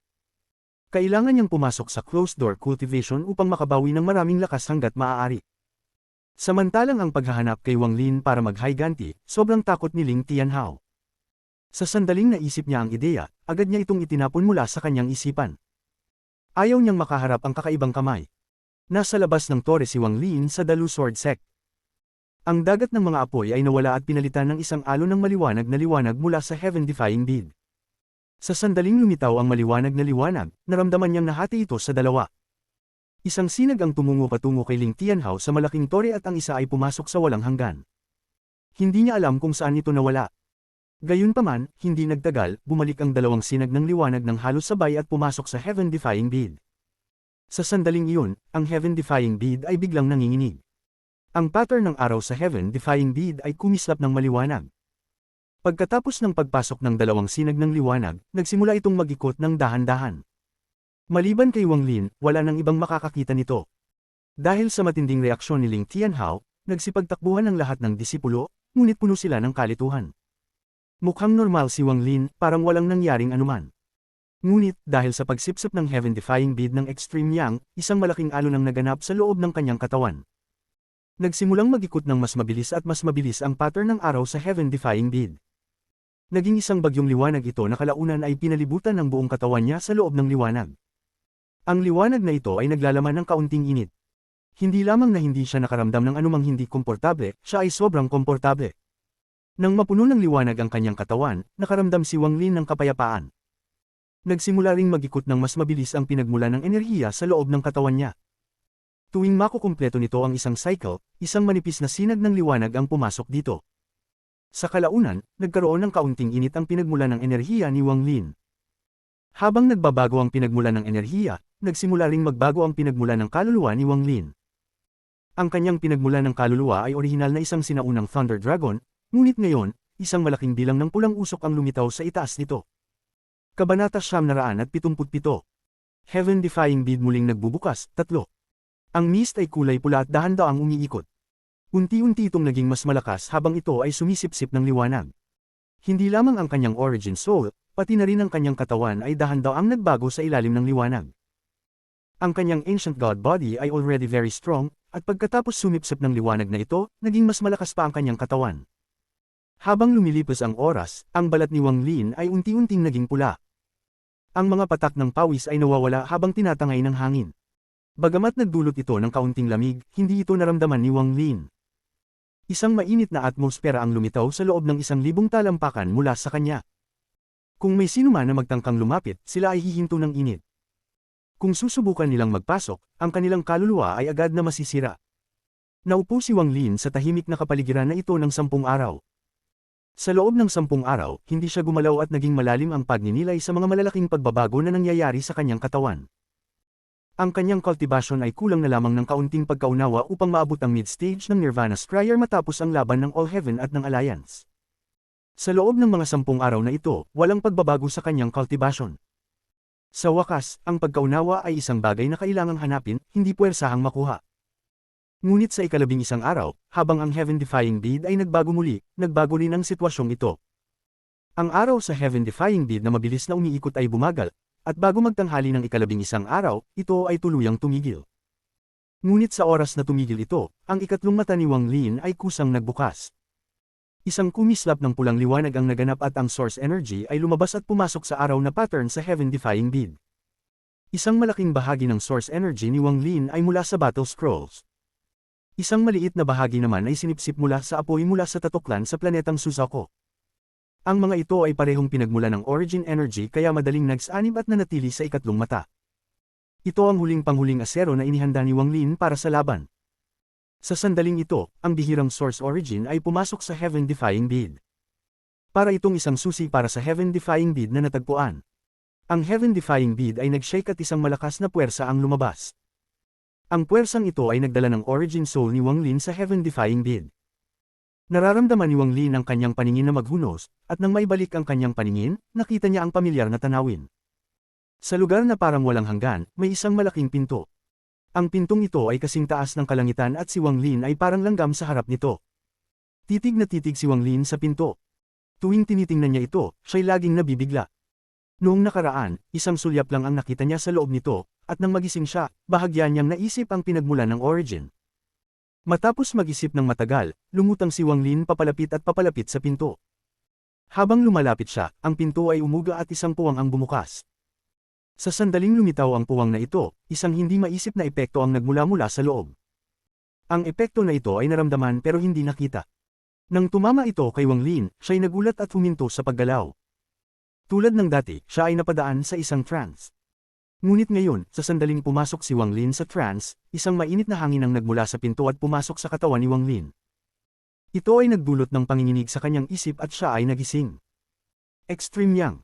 Malinaw na naramdaman ni Wang Lin na ang mainit na hangin ay ang Extreme Yang na sinipsip ng Heaven-defying Deed. Habang nag-iisip siya, may kalituhan sa mga mata ni Wang Lin. Ang pagkumpleto ng 5 elemento ay nagdulot ng paglitaw ng Heaven-defying Door, ngunit hindi ito makakapasok. Noon, hindi ko kayang pumasok sa pinto at tanging ang aking isipan lang ang nawawala sa loob nito. Pagkatapos ng 5 elemento ay dumating ang Yin at Yang. Ngayon na ang Heaven-defying Deed ay sinipsip ang Extreme Yang, ang kinakailangang Yin at Yang ay kalahating kumpleto na. Kaya't nagdulot ito sa akin ng pagkagising nang ako'y mawala sa trance. Hindi ko lang alam kung ano ang magiging papel ng Extreme Yin. Kung kumpleto ang Yin at Yang, ano ang mangyayari? Nagmuni-muni si Wang Lin ng matagal bago niya tiningnan ang pinto at lumutang papunta dito. Sa pagkakataong ito, kahit tinitigan niya ang puwang, hindi na siya napasok sa trance. Lalo pa siyang lumapit hanggang sa siya ay nasa tabi na at isang hakbang na lang mula sa maliit na pagbukas. Sa puntong iyon, muli niyang naramdaman ang pakiramdam ng pagiging isang langgam sa kanyang puso. Ang determinasyon ay sumit sa mga mata ni Wang Lin habang iniangat ang kanyang paa at tinahak ang pinto na parabang ito ay humahawak sa kalangitan. Nais kong malaman ang tunay na lihim ng Heaven-defying Deed. Sa sandaling ang kanang paa ni Wang Lin ay malapit ng tumapak sa puwang, ang kanyang katawan ay nanginginig. Parabang isang malakas na lamig ang pumasok sa kanyang katawan. Biglang naramdaman ni Wang Lin na ang kanyang kaluluwa ay hinihila palabas at siya ay itinutulak ng malamig na hangin.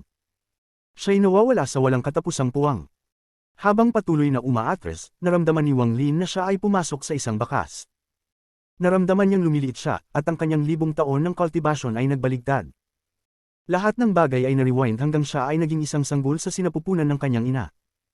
Malinaw na narinig ni Wang Lin ang tunog ng kanyang tibok ng puso at ang matagal nang nawalang pagmamahal ng kanyang mga magulang ay pumasok sa kanyang isipan. Ngunit, sandali lamang ito bago siya tinulak palayo ng malamig na hangin. Sinubukan ni Wang Lin na umatras muli, ngunit sa pagkakataong ito ay may isang misteryosong puwersa na pumipigil sa kanya. Gayunpaman, kumpara sa malamig na hangin, ang misteryosong puwersang ito ay talagang walang kabuluhan. Ang misteryosong puwersa na pumipigil sa kanyang pag-atras ay nagbasag. Ang nakita ni Wang Lin ay labis na ikinagulat niya. Ang ganitong uri ng pagkabigla ay napakabihirang mangyari sa loob ng kanyang libong taon ng kultibasyon. Ito ay, mamyuni ni Wang Lin. Nakita niya ang asul na kalangitan, ang puting mga ulap, at ang ibon na lumilipad sa ilalim ng mga puting ulap. Ang ibon ay napakaganda. May makulay na mga balahibo at ang paglipad nito ay puno ng lakas. Lumipad ito na parabang nagpipinta sa kalangitan at pagkatapos ay unti-unting naglaho. Habang titig na titig si Wang Lin sa ibon na unti-unting nawawala sa malayo, naranasan niyang ito ang ibon mismo. Napaka-pamilyar, sobrang pamilyar. Nakita niya ang maikling buhay ng ibon. Bagamat sa ibang tao, tila boring ang buhay nito, kay Wang Lin, ito ay mga alaala mula sa napakatagal na panahon. Ang mga alaala mula sa buhay na ito ay nabuksan at nahipo. Source origin? Ito ay source origin, parang isang kidlat ang sumabog sa isipan ni Wang Lin, at parabang nahawakan niya ang isang bakas. Ang buhay ng ibon ay hindi mahaba, ilang dekada lang. Nang makita ni Wang Lin ang ibon na namatay sa bibig ng isang python, naramdaman niya ang sakit sa kanyang puso. Nang dama po sa mga mata ni Wang Lin ang huling titig ng ibon na parabang nakikita nito ang lahat, ang mga nakatagong alaala na hindi kayang buksan ng anumang puwersa ay nagbukas na. Ang katawan ni Wang Lin ay umatras ng malakas, at ang malamig na hangin ay tinulak siya pabalik. Ngunit muling lumitaw ang kakaibang puwersa na pumipigil sa kanya na umatras.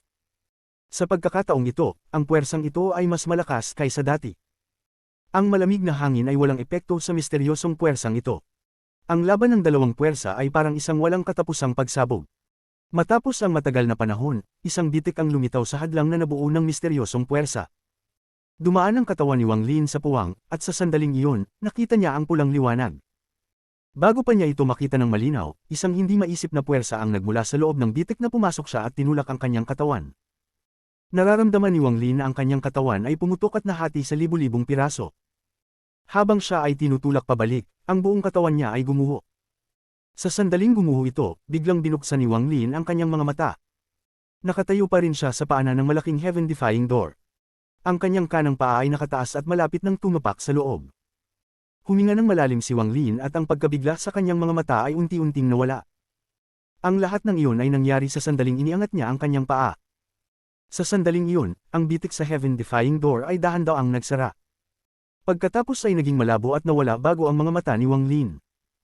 Sa loob ng Dalu Sword Sect, dahan-daang binuksan ni Wang Lin ang kanyang mga mata at tiningnan ang realidad sa paligid niya. Matapos ang matagal na panahon, siya ay nagbuntong hininga at tumayo.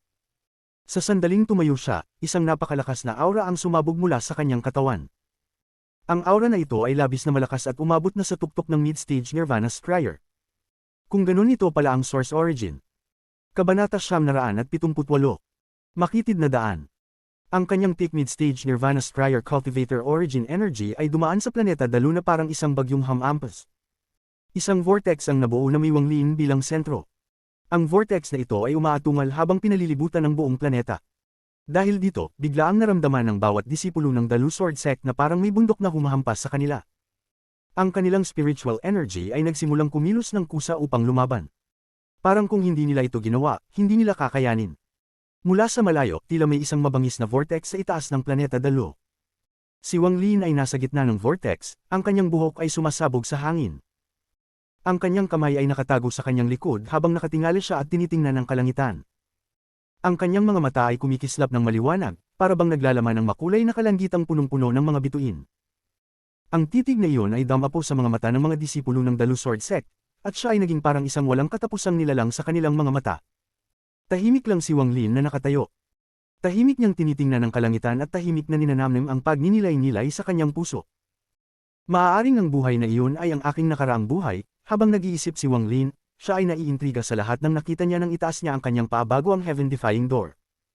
Source origin? Ano ang source origin? Ang ibon na iyon, hindi iyon ang aking nakaraang buhay, kundi isang buhay na simbolo ng aking mentalidad. Ang ibon na iyon ay namatay sa bibig ng isang python. Ano ang ibig sabihin nun? Nagkunot ang noo ni Wang Lin. Hindi pa rin niya ito maintindihan, ngunit tila may nakuha siyang pahiwatig. Ito ay isang maliit na pagtatapos lamang dahil ang heaven-defying bead ay nagsimulang sumipsip ng extreme yang. Kung gusto kong makita ang lahat nito, kailangan itong sumipsip ng yin energy at makamit ang ganap na pagkumpleto. Siguro, magkakaroon ako ng sagot sa oras na iyon. Huminga si Wang Lin ng malalim at kumislap ang kanyang mga mata. Wala nang halaga kung ang All-Seer ay nagplano laban sa akin o kay Ling Tianhao. Mali siya sa pagkakataong ito. Nasira na ang bitag. Ngumisi si Wang Lin at nagsimulang maglakad patungo sa kawalan. Ang kanyang mga mata ay dumaan sa malaking tore na kinaroroonan ni Ling Tianhao. Isang malaking butas ang lumitaw sa gilid ng malaking tore. May mga bakas pa ng mga paggalaw ng origin energy. Bawat beses na magbukas ang heaven-defying bead, nangangailangan ito ng napakalaking halaga ng origin energy. Nang aktibahin ito ngayon, hindi naapektuhan ng origin energy sa lugar, ngunit si Ling Tianhao ay mabilis na nakatakas. Ang oras ng kanyang pagtakas ay tumutugma sa oras nang lumabas ang dalawang sinag ng liwanag mula sa heaven-defying bead. Malinaw na isa sa mga iyon ay tumarget kay Ling Tianhao. Naglakad si Wang Lin at iniwan ang planeta Dalu. Sino ang target ng isa pang sinag ng liwanag mula sa heaven-defying bead? Nag-isip si Wang Lin, at bigla ang kumislap ang kanyang mga mata habang sinambit, maganda sana kung ang all-seer. Ibinangon ni Wang Lin ang kanyang mga pag-iisip at hindi na iniisip ang bagay na iyon. Pagkatapos, naging isang sinag ng liwanag siya at lumipad patungo sa kalaliman ng kalawakan. Nabasag na ang plano ng all-seer, kaya't hindi na kailangan pang manatili sa planeta Dalu. Ngayon ay kailangan kong maghanda para pumunta sa Demon Spirit Land. Ako ang may kontrol sa isa sa mga 4 na kuweba, kaya maaari kong isama ang ilang tao. Habang lumilipad si Wang Lin, maraming bagay ang pumasok sa kanyang isipan. Hindi ginamit ni Wang Lin ang spatial bending, kaya't hindi siya mabilis habang lumilipad sa kalawakan na parang isang sinag ng liwanag. Pagkalipas ng ilang oras, nakita niya ang isang abandonadong planeta. Nandyan na. Hindi tumigil ang katawan ni Wang Lin. Pumailan lang siya patungo sa abandonadong planeta, gumagawa ng mga sonic booms. Napakakakaibang hugis ng planetang ito. Hindi ito bilog, kundi hugis kalahating buwan, parang may kumagit dito. Minsan, mga piraso nito ang nahuhulog at lumulutang palayo. Agad dumating si Wang Lin sa malapit sa planeta, at sa isang kisap mata, dumaan siya sa atmosfera ng planeta. Wala ni isang spiritual energy na nagmumula sa planeta, at maging ang atmosfera ay sobrang hina. Nang pumasok si Wang Lin, ang atmosfera ay gumuho at nag-disintegrate. Dahil dito, nang mawalan ng proteksyon mula sa atmosfera, ang alikabok mula sa kalawakan ay bumagsak sa planeta ng walang proteksyon. Nagkaroon ng isang malupit na dust storm na dumaan sa buong planeta. Ang lupa ay puno ng mga bitik at walang tanda ng buhay. Puno ito ng aura ng kamatayan. Nang lumapag si Wang Lin, 2 sinag ng liwanag ang lumipad patungo sa kanya. Isa ay malaki at ang isa ay maliit, at mabilis nilang tinahak siya. Ang malaking sinag ng liwanag ay halatang mas mabagal at nahuli. Neutral ang ekspresyon ni Wang Lin at nagpakita pa siya ng isang mahina na ngiti. Agad na lumapit ang mas maliit na sinag ng liwanag. Nang maglaho ang liwanag, lumitaw ang isang kakaibang nilalang. Ang taong ito ay may malaking ulo ngunit napakabilis na katawan. Wala masyadong buhok sa kanyang ulo, at malinaw na makikita ang mga anino ng ugat sa ilalim ng kanyang balat. Pagbati, Ginoo. Ang kakaibang cultivator na ito ay si Big Head. Nang pumunta si Wang Lin sa planeta Tianyun, siya at si Lei Ji ay naiwan dito upang maghintay ng utos ni Wang Lin. Dumating si Lei Ji at nang lumapag siya, nirerespeto niyang tiningnan si Wang Lin. Sinabi niya, ang pagbati ni Lei Ji kay Ginoo. Nag-hesitate si Big Head sandali at nagtanong, pumunta ba ng maayos ang paglalakbay ni Ginoo? Tumanggo si Wang Lin sa kanila at dahan-daang nagsabi, wala namang problema, ngunit may ilang mga problema. Pumunta ako dito ngayon upang dalhin kayong dalawa upang maghanap ng planeta na pwedeng pagdausan ng closed-door cultivation. Hindi angkop ang kalikasan ng planetang ito para sa cultivation. Tumanggo si Big Head at nagsabi, talaga nga, hindi angkop ang lugar na ito para sa closed-door cultivation. Hindi lang abandona ito, isang bahagi ng planeta ay gumuho paminsan-minsan. Hindi na nagsayang pa ng oras si Wang Lin sa usapan at iniiwasan ito. Nilisan nila ang planeta at lumipad patungo sa mga bituin. Sa kalagitnaan ng mga bituin, iniunat ni Lei Ji ang kanyang mga galami at lumuhod. Nang magbigay siya ng isang malakas na sigaw, ang kanyang katawan ay lumaki hanggang sa umabot siya ng 1,000 talampakan ng taas. Lumapag si Wang Lin sa likod ni Lei Ji at umupo. Sinundan siya ni Big Head at tumayo sa kanyang tabi bilang isang gwardya. Isang anino ang kumislap sa likod ni Wang Lin at si Ta Shan ay lumabas na may malamlam na ekspresyon. Itinuro ni Wang Lin ang kanyang kanang kamay at si Lei Ji ay sumugod na may kasamang sigaw. Habang dumadaan sila, nanatiling kalmado si Wang Lin, ngunit imposibleng maiwasan ang mga cultivator na kabilang sa planeta Tianyun. Nang magulat sila sa hitsura ni Lei Ji, agad silang lumisan sa daraanan nila. Walang naglakas loob na humadlang sa kanila. Sino itong matandang halimaw na ito at may ganitong kalaking miyembro ng Giant Demon Clan bilang kabayo? Ang cultivator na nakaupo doon ay tila pamilyar. Sa tingin ko nakita ko na siya dati. Kalimutan mo na ang kabayo, tingnan mo ang 2 gwardya sa tabi ng matandang halimaw. Anong antas ng cultivation nila? Hindi ko makita ang kanilang kalakasan. Takot akong baka pati ang pinuno ng aming sekta ay walang ganitong aura. Habang dumadaan, ang lahat ng nakakakita kay Wang Lin ay nagsimula magbulong-bulungan at tinitingnan siya ng may respeto. Sa mundo ng cultivation, ang mga malalakas ay may respeto. Nakaupo si Wang Lin sa likod ni Lei Ji. Habang dumadaan sila, siya ay lubos na nagmumuni-muni at pinag-iisipan ang kanyang cultivation sa peak Nirvana Scryer. Kumislap ang mga mata ni Wang Lin at naiisip niya sa kanyang puso, noon, ang aking cultivation ay nasa maagang yugto ng Nirvana Scryer, at sa aking ancient god body, kaya kung makipaglaban sa mga cultivator sa maagang yugto ng Nirvana Cleanser, ngayon na ang aking cultivation ay umabot sa mid-stage Nirvana Scryer, hindi na magiging problema ang mga cultivator sa maagang yugto ng Nirvana Cleanser. Kaya ko nang labanan pati ang mga cultivator sa mid-stage ng Nirvana Cleanser. Noon, si Blood Ancestor ay nasa mid-stage ng Nirvana Cleanser. Kung ang kasalukuyang ako ay babalik sa nakaraan, dapat kaya kong makipaglaban sa kanya. Bagamat maliit pa ang tsansa ng tagumpay, kung ang isang mid-stage Nirvana Cleanser cultivator ay gustong patayin ako, hindi ito magiging madali. Sa puntong ito, may isang bagay na parang bangka na dahan daw ang gumagalaw patungo sa kanila mula sa 5,000 kilometro ang layo. Ang bangka ay ganap na itim at may habang 300 talampakan, at naglalabas ito ng mga alon ng paggalaw. Matinding spiritual energy ang nagmumula dito.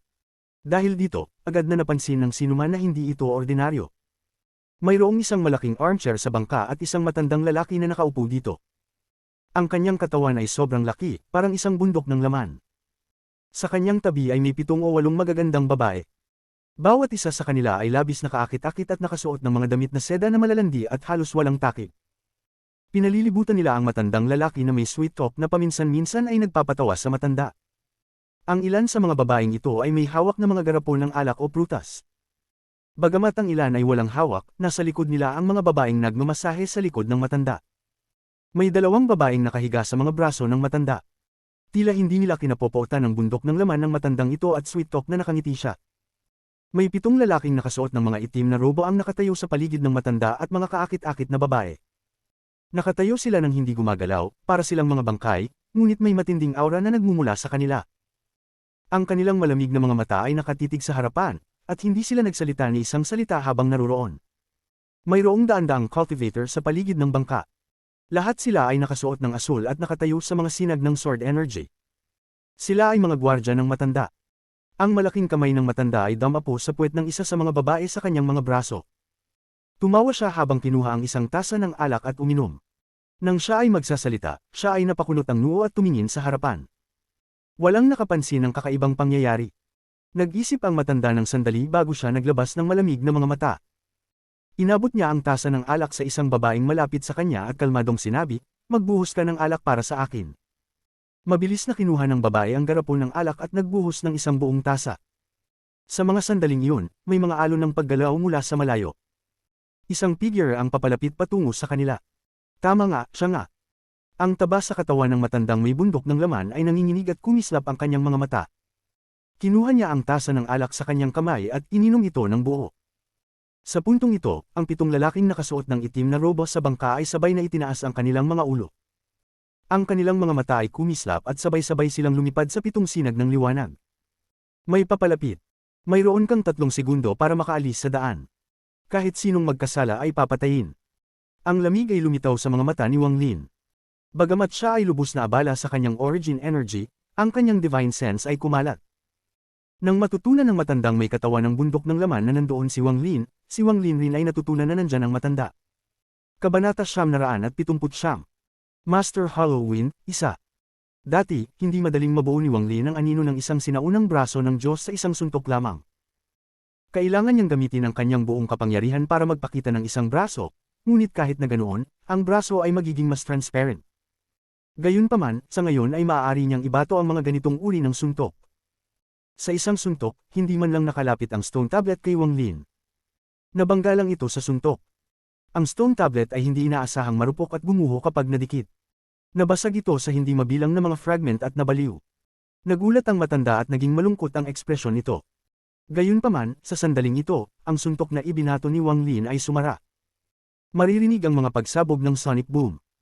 Isang malamig na buntong hininga ang pinakawala ng matanda habang ginagalaw niya ang kanyang kamay at lumitaw ang siyam na ron. Nagsama-sama sila at bumaril patungo sa kamao ni Wang Lin. Sa sandaling napapikit sila sa kamao ni Wang Lin, nanlamig ang mga mata ng matanda at sumigaw siya, pumutok. Boom, boom, boom. Ang marahas na pagsabog ay nanginginig sa langit at ang shockwave ay kumalat na parang baliw. Agad na napaatras ang itim na bangka, at maging si Lei Ji ay kailangang umatras. Para naman sa mga magsasaka na pinamumunuan ng matanda, umatras din sila. Tanging ang malaking ulo lamang ang nakangisi habang sinusundan niya ang 7 taong nakaitim, habang si Wang Lin at ang matanda ay nag-away. Bumagsak ang mga katawan at tumalsik ang dugo kung saan-saan. Ilang patak ang damapo malapit sa kanyang bibig, at dinilaan ito ni Big Head gamit ang kanyang dila. Nang sumabog ang siyam na rune, hindi lang lumiwanag ang ekspresyon ng matanda, lalo siyang nabigla. Umatras siya ng walang pag-aalinlangan. Matapos gumuho ang siyam na rune, si Wang Lin ay lumabas ng ganap na hindi nasaktan. Ang impakto kanina lang ay natunaw na niya sa isang suntok lang. Mukhang may kapangyarihan talaga akong pumatay sa mga unang yugto ng Nirvana Cleanser Cultivator. Dahan-daang naglakad si Wang Lin patungo sa matanda. Namutla ang mukha ng matanda. Kahit hanggang ngayon, hindi pa rin siya makapaniwala na may ganoong lakas si Wang Lin. Noon, nang makita niya ang labanan ni Wang Lin at Ling Tianhao, naisip niya na dahil umasa si Wang Lin sa mga kayamanan at nagpipigil si Ling Tianhao. Gayunpaman, ngayon ay naramdaman niya ang malakas na aura mula sa katawan ni Wang Lin. May kidlat ng pagpatay na layunin sa mga mata ng matanda. Siya ay palaging isang walang awa na tao, at mayroon na siyang layuning pumatay mula nang makita niya si Wang Lin. Ang hanggaring pagpatay na ito ay nagmula sa kasakiman sa kanyang puso. Hindi lang siya matako para sa Giant Demon Clan Mount, mas matako pa siya sa Celestial Cave Key na iyon. Kung papatayin ko siya, makukuha ko ang susi ng Celestial Cave. Malaking pakinabang sa akin iyon sa paglalakbay sa Demon Spirit Land. Dinilaan ng matanda ang kanyang mga labi saka itinutok ng kanyang kamay ang kanyang katawan ng ilang beses. Sa bawat pagtulong niya, nanginginig ang katawan niya. Habang patuloy ang kanyang mga kamay, nanginginig ang kanyang katawan at napaatras siya habang nagpapakita ng mabangis na ekspresyon. Walang awang itinulak ng matanda ang kanyang kamay habang sumisigaw, Wang Lin, kung matalino ka, ibigay mo ang susi sa kuweba at ang Giant Demon Clan Mount na iyon at hahayaan kitang mabuhay. Kung hindi, manatili ka. Nagsimulang gumalaw ang kanyang katawan sa kakaibang paraan. Lumiit ang dating mataba na katawan ng matanda. Gayunpaman, nagsimulang mag-ipon ang isang nakakatakot na aura habang payat ang kanyang katawan. Pagkatapos sa isang sinag ng maliwanag na liwanag ang nagmula sa pagitan ng kanyang mga kilay. Ipunan ng nakakalat na alikabok. Patuloy na pamayat ang katawan ng matanda hanggang sa balat at buto na lang. Mukha na siyang skeleton ngayon. Ang liwanag sa pagitan ng kanyang mga kilay ay kumikinang ng maliwanag at bumaril patungo kay Wang Lin. Sa sandaling kumalat ang malakas na liwanag na ito, nanlamig ang mga mata ni Wang Lin. Bagamat hindi niya alam kung ano ang liwanag na iyon, nakaramdam siya ng bakas ng panganib mula rito. Ang mga lumang halimaw na ito ng Nirvana Cleanser ay hindi maaaring maliitin. Bagamat ang taong ito ay nasa maagang yugto pa lamang ng Nirvana Cleanser, magiging mahirap ang labanang ito kung wala ang aking sinaunang Diyos na katawan. Sa partikular, ang spell na ito na nagtipon ng kakanyahan ng kanyang laman upang bumuo ng isang malakas na sinag ng liwanag ay hindi pangkaraniwan. Inabot ng kanang kamay ni Wang Lin ang kawalan at isang dagandong na tunog ang lumitaw. Ang enerhiya ng pinagmulan ng mundo ay natipon na parang baliw at lumitaw ang isang special crack. Nagkaroon ng kislap ng pula habang ang God-slaying spear ay lumitaw sa kamay ni Wang Lin. Kwalipikado ka para sa akin na gamitin ito. Hinawakan ni Wang Lin ang ilusyonaryong God-slaying spear at inihagis ito. Ang sibat ay naging isang sinag ng pulang ilaw patungo sa maliwanag na dumarating kay Wang Lin. Sa sandaling lumipad ang God-slaying spear, ang mabangis na aura ay umabot sa tuktok. Habang lumilipad ang sibat, ang malakas na aura nito ay lumipad sa buong mundo. Nagkaroon ng makalangit na pagsabog ng magbanggaan ng God-slaying spear at ang maliwanag na liwanag. Umalingaw-ngaw ang malalakas na pagsabog at hamina ang maliwanag na liwanag. Ilang paghinga lang bago bumagsak ang maliwanag na liwanag.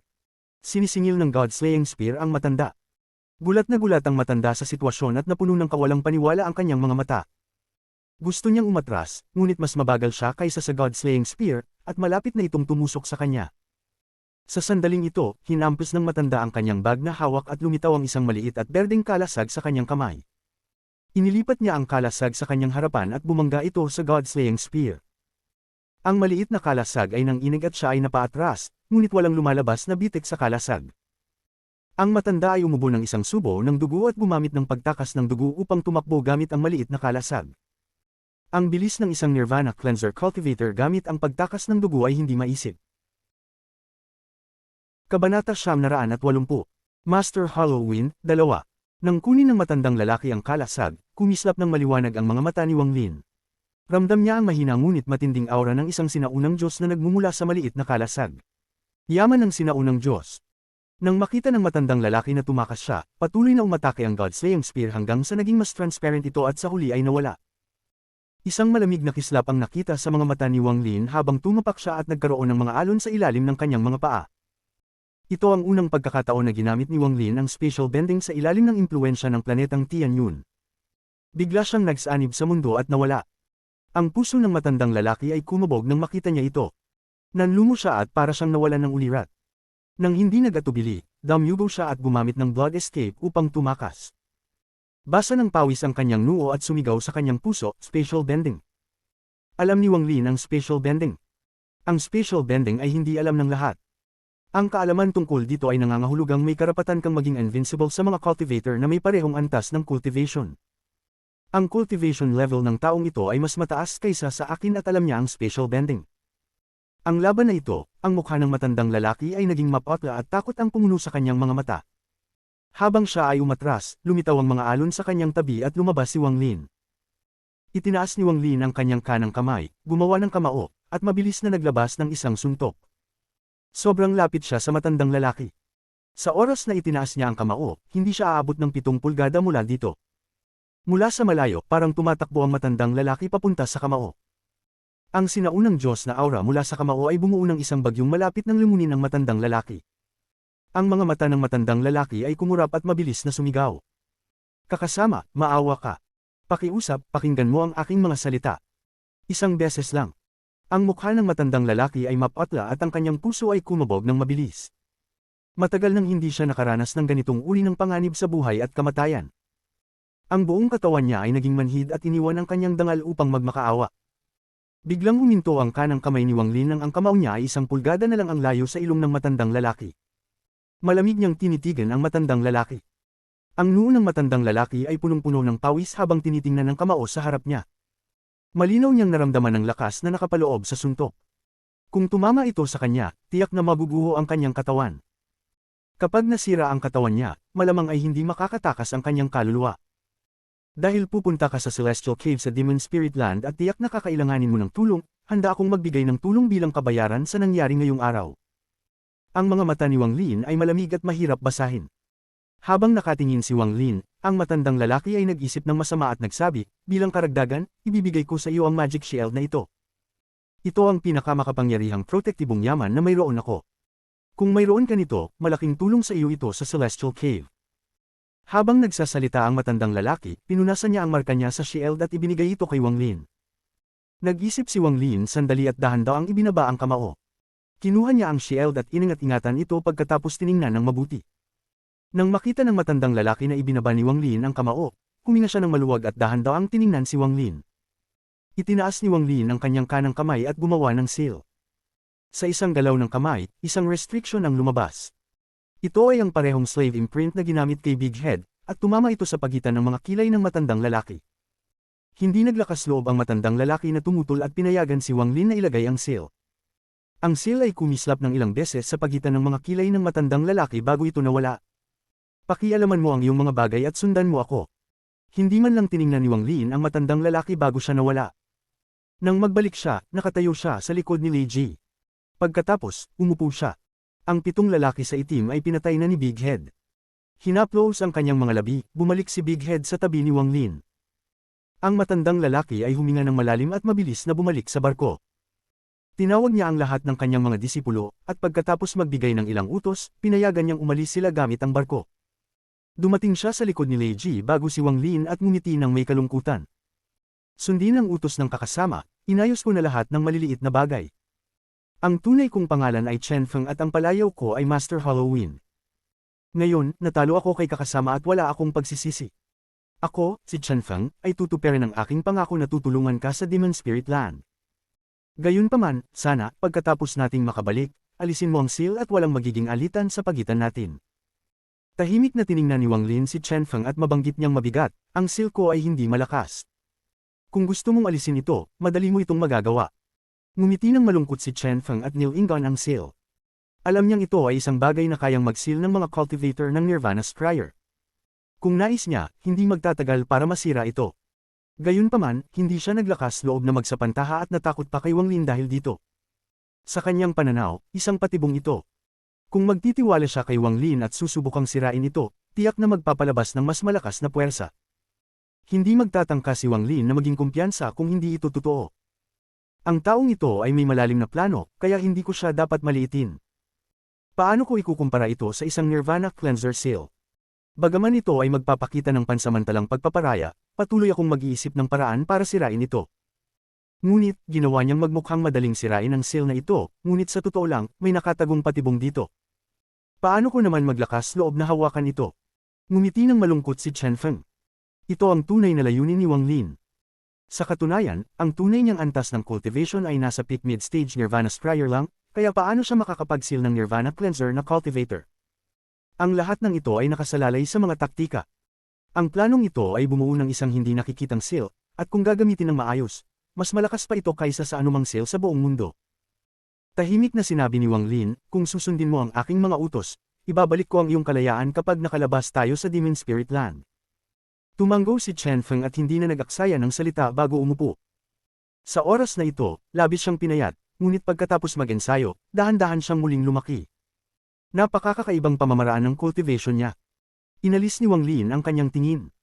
Alam niyang si Chen Feng ay nag-cultivate upang ipakita ang kanyang layunin. Ipinapahiwatig ni Chen Feng na maghahanda siya para sa Demon Spirit Land at magtatrabaho para sa kanyang kalayaan. Sa tulong ng taong ito, tumaas ang aking mga pagkakataon sa Demon Spirit Land, sayang, wala pa akong sapat na tao, sinigap si Wang Lin habang si Li Ji ay dumadaan sa mga bituin. Habang naglalakbay sila, nanatili silang tahimik. Hindi nagtagal, isang asul na planeta ang lumitaw sa harapan nila. Maganda ang planetang ito at naglalabas ng mayamang aura ng spiritual energy. Ito ang planetang Water Spirit, at pag-aari ito ng tatlong magkakapatid na Chen. Ayon sa sabi-sabi, pinangalanan ng planeta sa isang junior ni Master Yi Chen, sabi ni Chen Feng habang binubuksan ang kanyang mga mata. May kasamang masamang hangarin sa kanyang mga mata. Lubos siyang naiintriga sa babaeng may Water Spirit body. Kung hindi lang siya natatakot sa taong nasa likod ng tatlong magkakapatid na Chen, matagal na niyang nakuha ang babae at ginawa siyang kanyang cultivation furnace. Ang tatlong magkakapatid na Chen. Tiningnan ni Wang Lin ang asul na planeta, ngunit pagkatapos mag-isip ng sandali, nagpasya siyang umalis. Bagamat ang planetang ito ay perpekto para sa kanyang closed-door cultivation, hindi ito maginhawa para sa kanya na nakawin ang planeta dahil kilala niya ang mga magkakapatid. Bago siya makaalis, tatlong sinag ng liwanag ang lumabas mula sa asul na planeta. Ang tatlong sinag ng liwanag ay parang tatlong dragon na umatungal habang sumusugod palabas. Kakasama, bakit kayo naglalakad-lakad sa harapan ng aming planeta? Ang sigaw ni Master Yi Chen. Ha! Nang matapos magsalita si Master Yi Chen, agad niyang napansin ang isang bagay. Biglang huminto ang sigaw at tatlong tao ang lumabas mula sa mga sinag ng liwanag. Ang tatlong magkakapatid na Chen. Katatapos lang nilang umuwi. Dahil sa insidente, natigil ang Ghost Eye Auction bago pa man magsimula, kaya't umalis ang tatlo. Habang nag-cultivate sila sa kanilang sariling planeta, naramdaman nila ang mga aura ng dalawang second-step cultivators sa labas ng kanilang planeta, kaya't agad silang lumipad palabas ng walang pag-aalinlangan. Nang makita nila ang dambuhalang katawan ni Lei Ji, bagamat nanatili ang mga ekspresyon nilang neutral, nagulat sila sa loob. Para sa isang tao sa Alliance na may Giant Demon Clan na kabayo, kinakailangan nilang maging mga matandang nilalang tulad ni Ling Tianhao at ang All-Seer. Nang makita nila ang mga tao sa likod ni Lei Ji, nagulat sila. Nang makita nila si Wang Lin, naguluhan sila. Nakita ni Master Yi Chen ang labanan ni Wang Lin at ng All-Seer, at sigurado siyang patay na si Wang Lin. Ngayon na nakita niya si Wang Lin muli, nakaramdam siya ng paggalang sa kanya matapos ang unang pagkabigla. Ang makapagpasimula ng labanan sa pagitan ni Ling Tianhao at ng All-Seer dahil sa kanya, hindi simpleng Master Demon ito. Gayunpaman, sa araw na iyon, tinakda silang malito, dahil nakita nila si Chen Feng. Kilalang kilala ang pangalan ni Chen Feng sa planetang Tianyun. Bagamat hindi siya matutulad kay Blood Ancestor noon, siya pa rin ay isang kilalang matandang nilalang. Kilala ang taong ito sa pamumuhay ng maitim na buhay, at nagkaroon pa siya ng interes kay Ling Er. Bagamat itinigil niya ito kalaunan, nag-alala pa rin ang mga magkakapatid na Chen sa loob ng matagal na panahon. Bagamat naging mas payat na si Chen Feng, nakilala pa rin siya ng tatlo. Bukod sa pagkabigla, hindi nila tiyak kung ang kasalukuyang sitwasyon ay mabuti o masama. Sandali silang nag-isip ng tahimik. Ngumiti nang may kalokohan si Chen Feng at nagsabi, mga magkakapatid na Chen, paano kung ibigay ninyo sa akin ang planetang Water Spirit? Nagbago ang mga ekspresyon ng magkakapatid na Chen at halos magsalita na ng tahimik na sinabi ni Wang Lin, maingay. Ang isip ni Chen Feng ay nanginig. Bagamat kalmado ang tinig ni Wang Lin, naramdaman niyang may pagkadismayado ito. Hindi siya magtatangkang magalit kay Wang Lin ngayon. Mabilis siyang umiti at hindi na naglakas loob magsalita pa. Ang eksenang ito ay muling nagpagulat sa tatlong magkakapatid na Chen. Kakasama Master Yi Chen, kakahiwalay lang natin, at hindi ko inasahan na magkikita tayo agad. Hindi ko alam na ang planetang ito ay pag-aari mo. Aalis ako at maghahanap ng ibang planeta para magtuloy sa closed-door cultivation. Nagbigay galang si Wang Lin sa tatlong magkakapatid na Chen. Mabilis na nagbigay galang si Master Yi Chen, ngunit ang kanyang puso ay naguguluhan. Hindi niya inaasahan na magpapakita si Chen Feng ng takot sa isang salita lamang mula kay Wang Lin. Nagbigay galang si Master Yi Chen at nagsabi, kakasama Wang, hindi ko alam na kayo pala ni Senior Master Hollowwind ay. Siya ay aking lingkod. Hindi na nagsalita pa si Wang Lin. Tumanggaw siya kay Master Yi Chen at handa nang umalis. Hindi niya alam na ang kanyang mga salita ay parang napakaraming kidlat na sabay-sabay na sumabog sa mga tenga ng tatlong magkakapatid na Chen. Bigla silang nabilawkan at nagulat. Mabilis na nagsalita si Master Yi Chen nang walang pag-aalinlangan, Brother Wang Lin, huwag ka munang magmadali umalis. Malaki ang planetang Water Spirit. Kung hindi mo mamasamain, maaari kang mag-cultivate dito. Ang taong ito ay may giant demon clan na kabayo, isang Nirvana Cleanser Cultivator, at ginawa pang lingkod ang kilalang si Master Hollowwind. Nandyan pa ang kakaibang malaking ulo na cultivator na nasa Nirvana Scryer stage, at halatang malakas ang puppet. Kailangan ko makipagkaibigan sa ganitong uri ng tao.